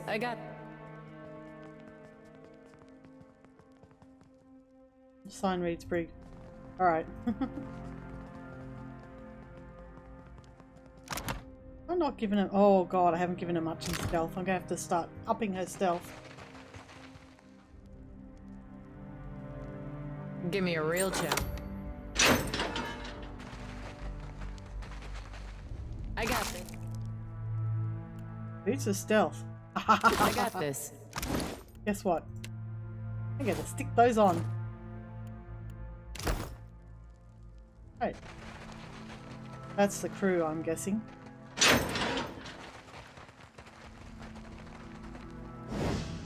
Dirty, naked man presses the length of his body up against the bars. Hello, Swabby.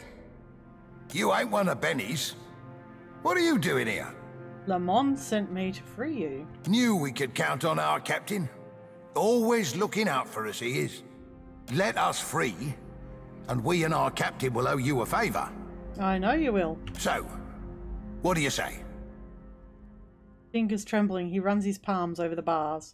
Why is Benwith punishing Lamont? Benny's the top of the top. Second only to Aldi's in these parts. He's unbeatable, some say. Too much of a brute for his own good, I think. Lamont knew him back in the Deerwood Navy, before he grew into his britches, and that chafes Benwith. One night, our captain breaks a bottle against Benwith's first mate. Now we're rotting in here, while Lamont works the forge like peeling potatoes. Right, I have the key. Let us out, and we make it past the guards. Alright. Out you come. You be quiet and follow me, mates.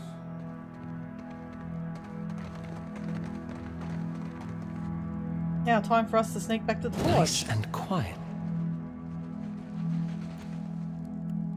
But considering that we've taken out the guards, hopefully taken out the guards.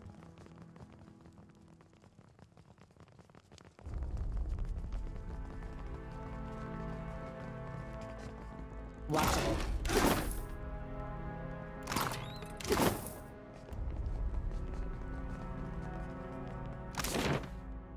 In here. Oh. I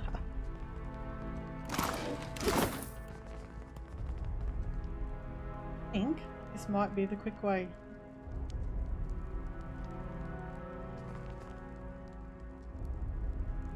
No.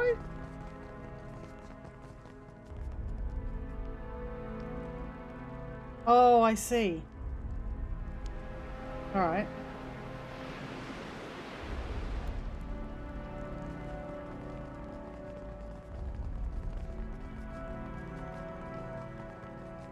Didn't quite stuff it up. Had to fight some guys, but you know, I didn't let them raise an alarm, so... Oh this shit. area's close to anyone who ain't one of Captain Benwith's personal crew, and you ain't, so get bloody end to you.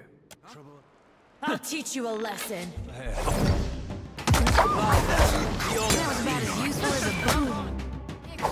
Show him how it's done.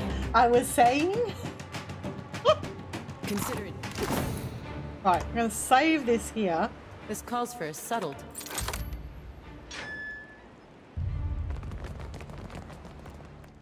Aha! Loot time! I see where you're going. There. What did I tell you?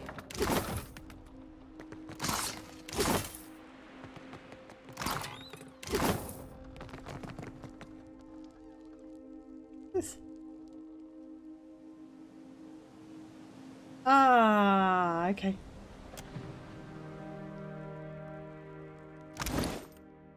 Let's see.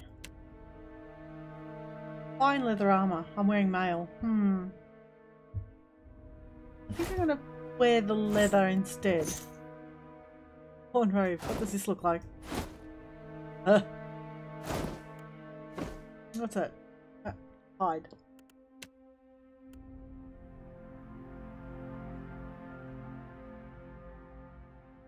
Fine stiletto. That's a fine dagger. Myself a second pistol. What's he equipped with? Blunderbuss and a pair of pistols, rod and a rapier. Oh, I don't have a wand. I haven't given her a gun yet. Oh.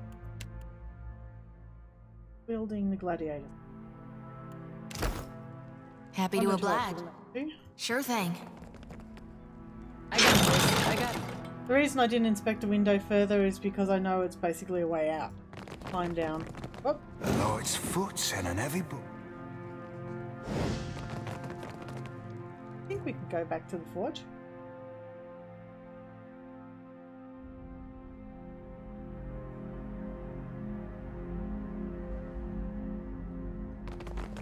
Back in the forge.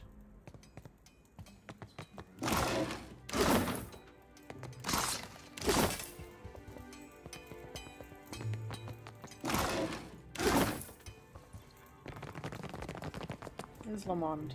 And there's Be that you? Still alive and kicking, I see. Yep, I certainly am. You've done right by me, freeing my crew. So I'll divvy up what I promised.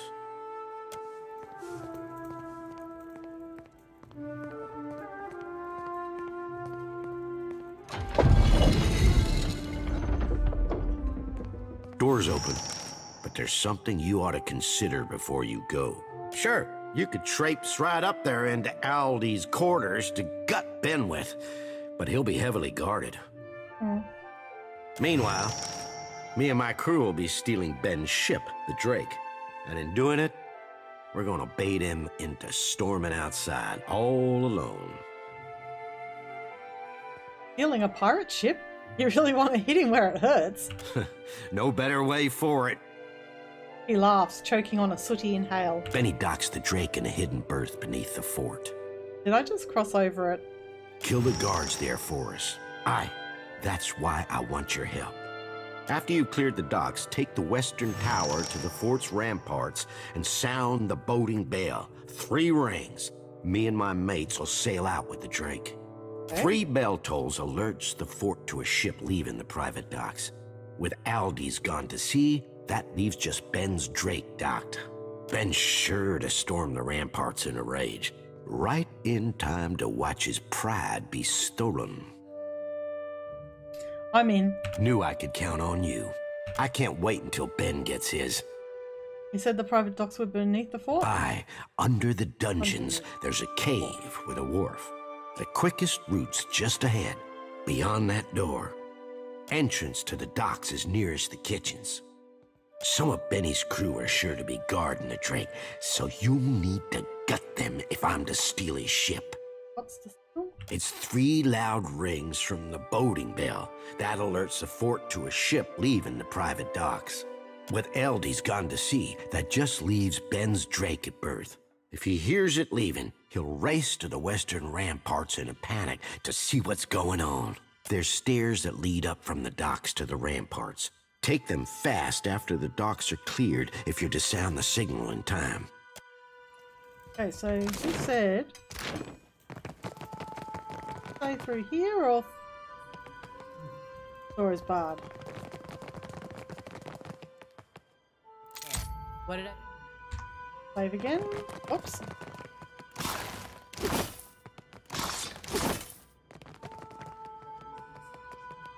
Ah. May as well do this. Now what have we got here? I do believe I recognise these goddamn chests. I have avoided. Why don't you trust him? Well, you should. Or maybe you shouldn't. He's a pirate. That's why. He kneels by the chest, running his paws across it. By Andra's salty bosom. Romaro hauled this chest from one end of the Deadfire to the other. Any clues in there? He flips the lid open to reveal an empty chest. Serafen doesn't seem disappointed, however. He reaches into the chest and gropes about before being rewarded by a clicking sound. A false bottom slides out from the chest, containing a single folded piece of parchment. Serafen swipes it out and holds it to his nose, inhaling deeply. Ah, yes, the scent of musty pirate notes. Worse scents come out of chests like these, Captain. Trust you me. He unfolds the letter, clears his throat and begins to read. Dear S. That be me. I knew you'd seek me out. Please abandon the trail here. I fashioned this predicament for my own, and I not have you lock its weight round your own ankles. If you find yourself imperiled, seek Udina at Magic Water. She can help. Serafen falls silent, staring at the page for a while longer. You hear his breath catch, and he looks up, his expression carefully blank. Seems like there was more in that letter. Nay, Captain, that be over and done with. Certainly got what I came for. Thank you, kindly. Serafen quickly folds over the letter twice, then stuffs it in a deep pocket. What is Magic Waters? I don't know Udina from Ward Mage, but Magic Waters, I know like my own fucking name. When I were a wee lad fresh on the Sorcerer, Romaro would treat me to the luminous bathhouse at Nekitaka. He grins as he gently closes Romaro's chest, a hand lingering upon the polished wood. The water there shimmered like dawn on the open sea, and I, full flush with the poetic creativity of youth, called it Magic Waters. I know you don't owe me the favour, Captain, but if we could find our way to that bathhouse, I'd not hold it against you. Unless, and of course, you asked. He winks. For now, though, we've got plunder and pillage before us, aye? Oh, pity I didn't have Maya with me. I see where you're there. What did I... He actually has a comment. But she's not here. So, the kitchen, apparently...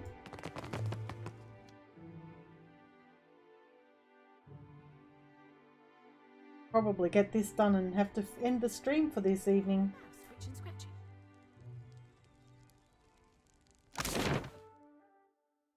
Cells, storage, and no wonder. Doctor, what will she say?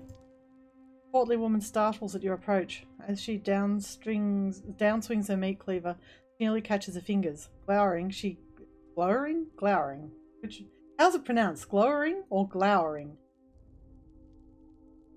She more carefully resumes hacking at what looks to be a slab of ribs.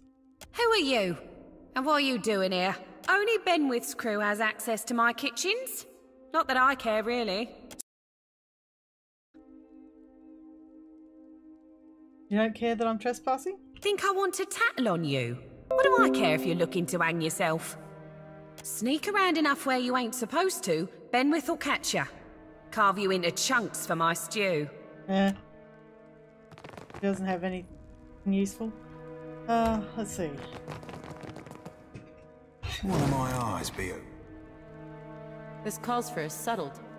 There. What did I... Give me a real challenge. Mm-hmm. Be right there. This one.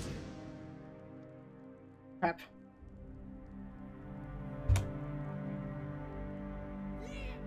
That looks like it hurts. Try this. I'll teach you a lesson. Yep. I stuffed it up.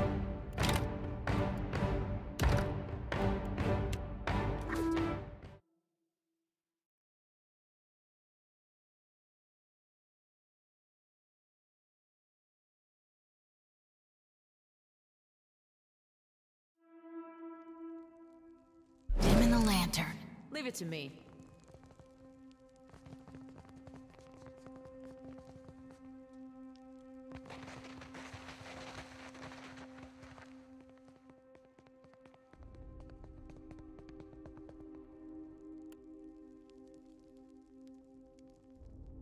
Wait, so I gotta wait.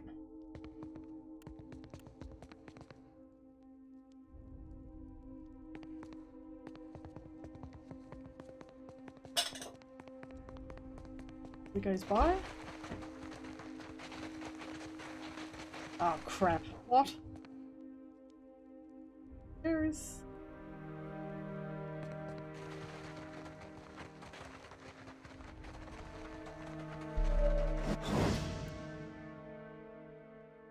Alright. Take him. I'll take him. Him.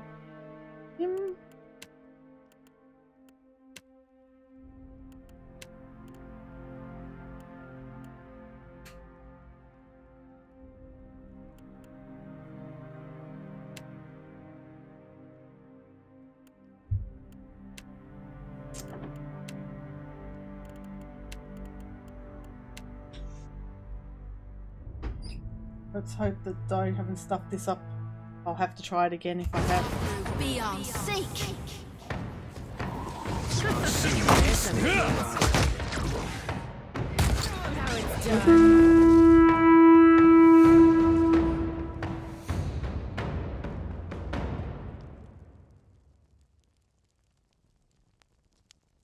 Alright, so...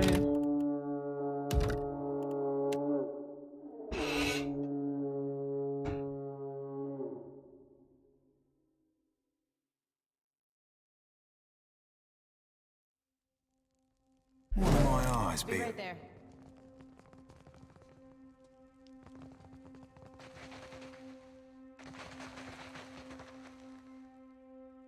What I want is him to move off that way.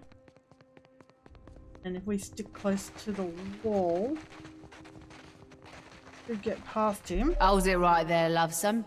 If you ain't one of Benweth's own, you can't be back here. Fuck. Aye, and it shouldn't surprise you. Aldi set sail 2 nights ago. Means Benweth's running the Deadlight tip-top in her stead. What he says goes, and what he likes, he gets to do, including the right to lock down parts of the fortress. She flicks the flat of her thumb, then she runs it over the edge of his silver, the edge silver of a gun barrel, spit shining the metal.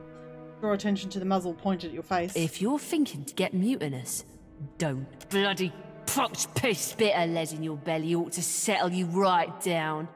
What's your Show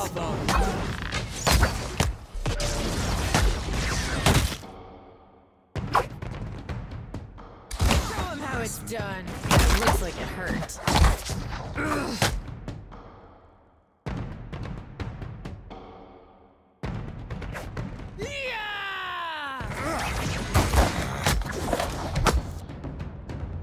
I think I know what happened last time.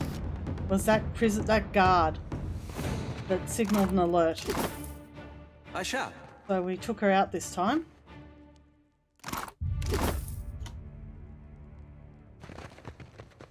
Consider it with the horn. Yep, there you go. There's the horn. What do my eyes be? So...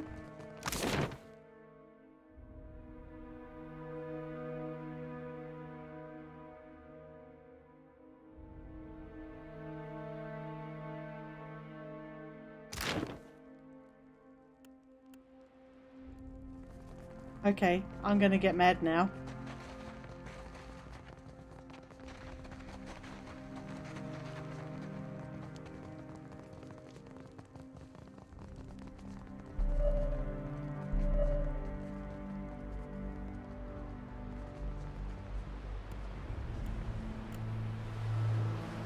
To the underground docks. I could have just gone straight through the kitchen.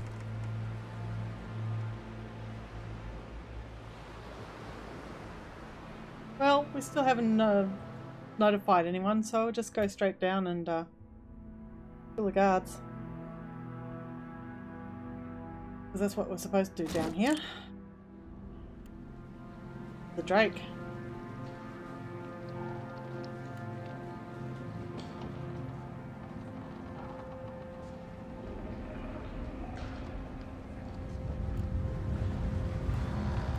Are we supposed to be clearing out the guards down here? Where are the guards? Okay. Keep at it. Benwith wants her ship shape in less than a fortnight. Aye, aye. The Buccaneer, there's a Buccaneer, there's a Buccaneer, and probably someone with a horn.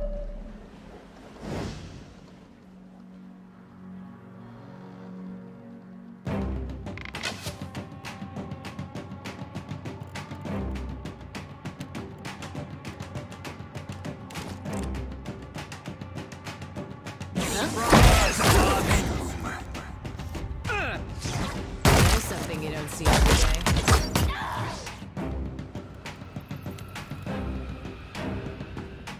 Show him how it's done.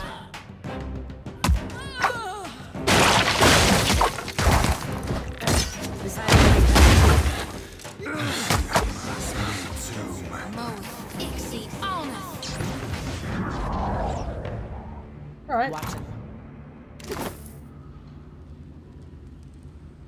I got this. I got this.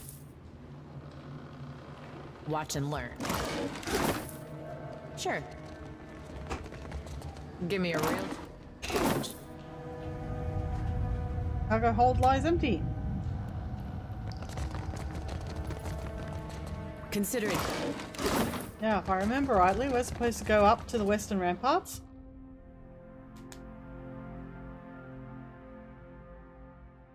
Right quick. And...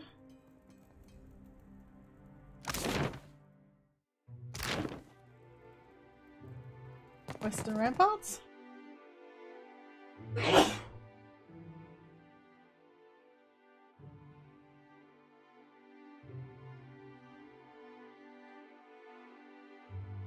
you sound that thing, let me cover my ears.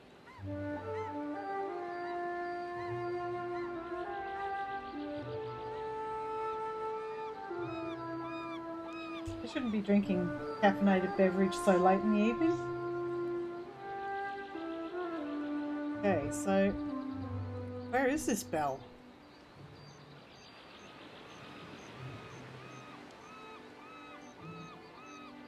Oh, there it is. I got this. I got this. Who's rung the bell and why? It better not be. What in the blackest hell? Stop! Stop! That's my ultra fucking ship! Plague and perish those goddamn swivers. I'll blast them from the sea.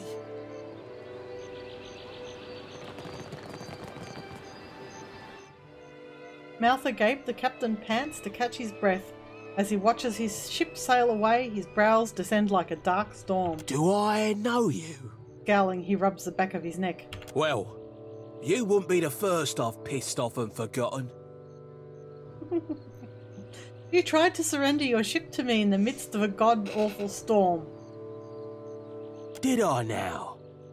Oh, that does sound familiar. I believe I promised to make your friend into trues. Ah, right. You're that sloop captain what got caught in the storms. I take it you did a number on my crew. Figures. I should have stayed to kill you myself. Looks like I'll have to remedy that now. He sneers with crooked teeth and scratches his calloused fingers down the scar on his face. But you notice that as he does, he darts his gaze around, searching for reinforcement. Ones that aren't there.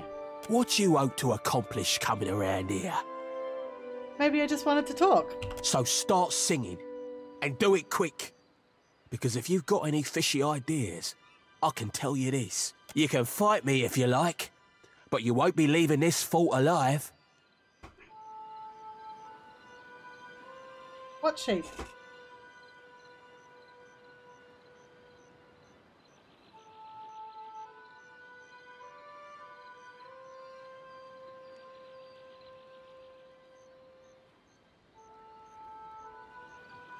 Your unchecked behaviour is a risk to the Principe's continued prosperity. You sound like Ferrante's parrot.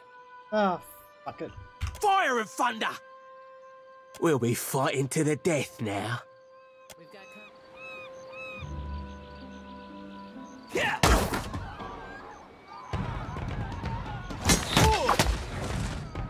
That's how it's done. Show them how it's done. Not even close.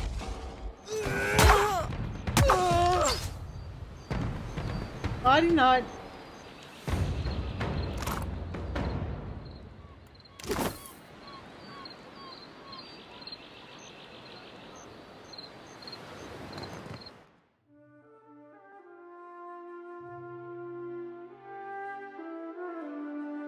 Oh, it's not a sheep, it's a little pig.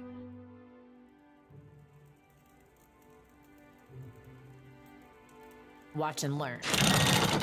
Leave it to me. Is this Cutthroat Cosmo? While Cutthroat Cosmo is following you around, your recovery penalty from armor is reduced and your party deals more damage with guns. See? It's a little piggy. With a little belly tail and a pirate's hat. I can actually have a number of different critters following me around if I want. Let's see what I've got so far. I've got a cosmic bird, a cosmic cat, that's a cosmic cat, and a cosmic dog, and a cosmic bird, that's Luna and Comet and Orbit, and I've got an obsidian worm, and I've got Cosmo without the pirate hat, which is, you can see more clearly that this is the pig. And you've got Beakhead, which is a bird, obviously, and another cat called Stinky Pete. And you come across quite a few of them in your travels. And you can get a little permanent add-on to your ship that oh, hang on. Right. The kitchen. Ground docks. Yeah, you can get a menagerie for your ship where they all congregate. Even though you still have them in your inventory. Ah, look, it's gone. That was so satisfying. The last thing he knew, his ship got stolen. The dungeons, which will go through the kitchen, which means I can go back into the... talk to the people that was supposed to.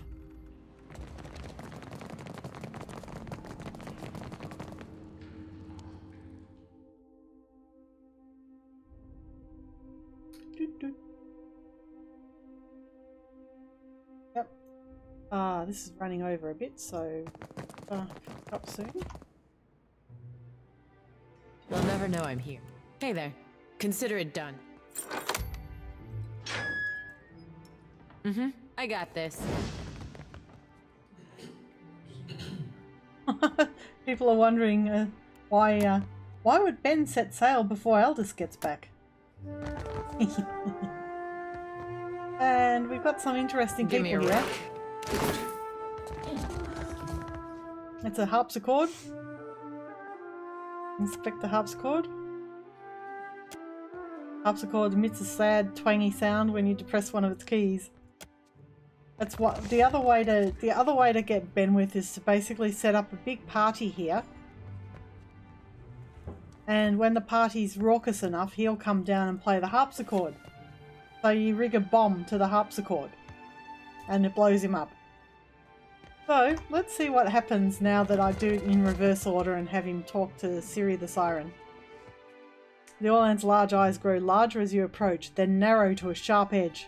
Her hands briefly ball into fists before finding their way to her hips. With a sharp twist of her head, she flips seaweed green hair over one shoulder. Look who finally washed back up ashore. The edge to her words matches the sharpness of her teeth. Serafen winces. Ahoy there, Ciri. Miss me? Did I miss you? She growls a low, prolonged sound. Like a fish misses water, you gutless bastard. For the first few weeks anyhow. Till it turned to confusion and worry. Ye said ye'd write every night, didn't ye? Then where were the birds or the boats with your poems and pages? You saying our pirate's a poet? Jyoti turns wide eyes to Serafen, amusement making the corners of her mouth twitch. Siri, sweet honey heart, I scribbled you missives day and night. Declarations of passion, sonnets in songs. Well, on account of me being at sea, I never had the opportunity to post them. Sure. Oh, I'm certain I should believe every word of that blarney. About as certain as I am that you're a snake-tongued philanderer worth little more than a tug in the rug. I plundered you up a pair of fine, very fine, snakeskin boots, with that tooling you like round the cuffs and all. But the gentleman sprung a leak, and they ended up thoroughly sodden. He scoffs, and he looks at you with a shrug. Jyoti doesn't like this. Tell her, Cap. He's upset, Serafen. Lying won't set things straight. Fucking I'm upset.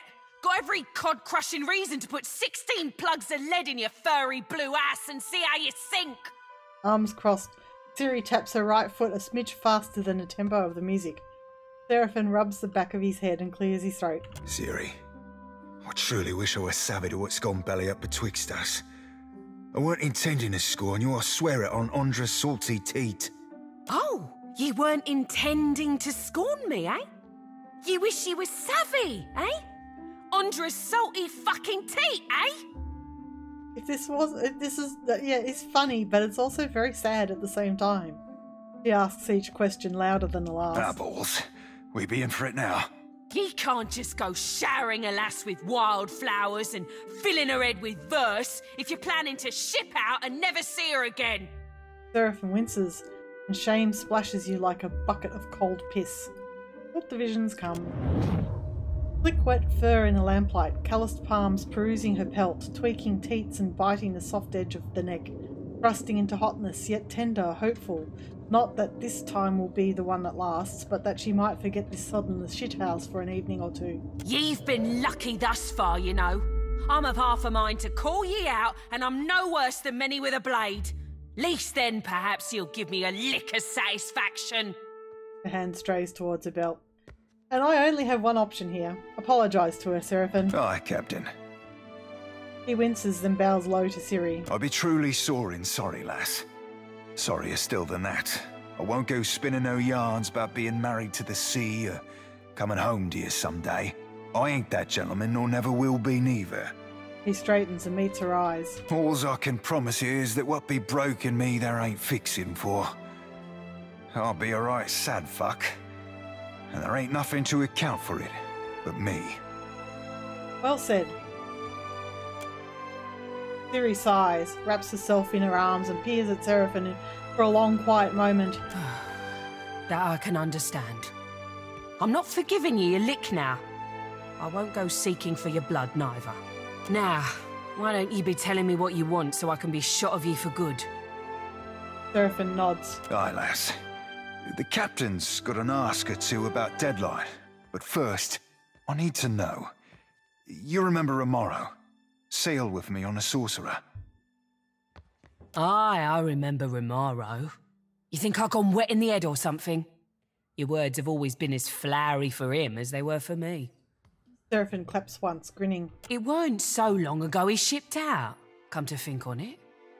Do you know where he went? Can't rightly say. Left in a hurry, I think. Or at least he were here one day and gone the next. Not that he ever mixed much with the sods here. Where was Romaro staying? Well, we already know where he was. Hard to starboard through the back door there, then straight on to the end of the hall. Gestures to the northern exit from the room. Don't think nobody's claimed his quarters since. Well, at least Might we've be worth it confirmed to it's you his to quarters. poke around. Give my thanks, lass. Truly. And many more besides. He bows deeply, braided beard brushing the floor. Oh, keep it in your pantaloons, you randy swab. You had any other questions, Captain? Happy to oblige the person hauling this blue bastard away from Fort Deadlight. Well, we know who Romaro is. I don't need to ask her about it. Watch and learn.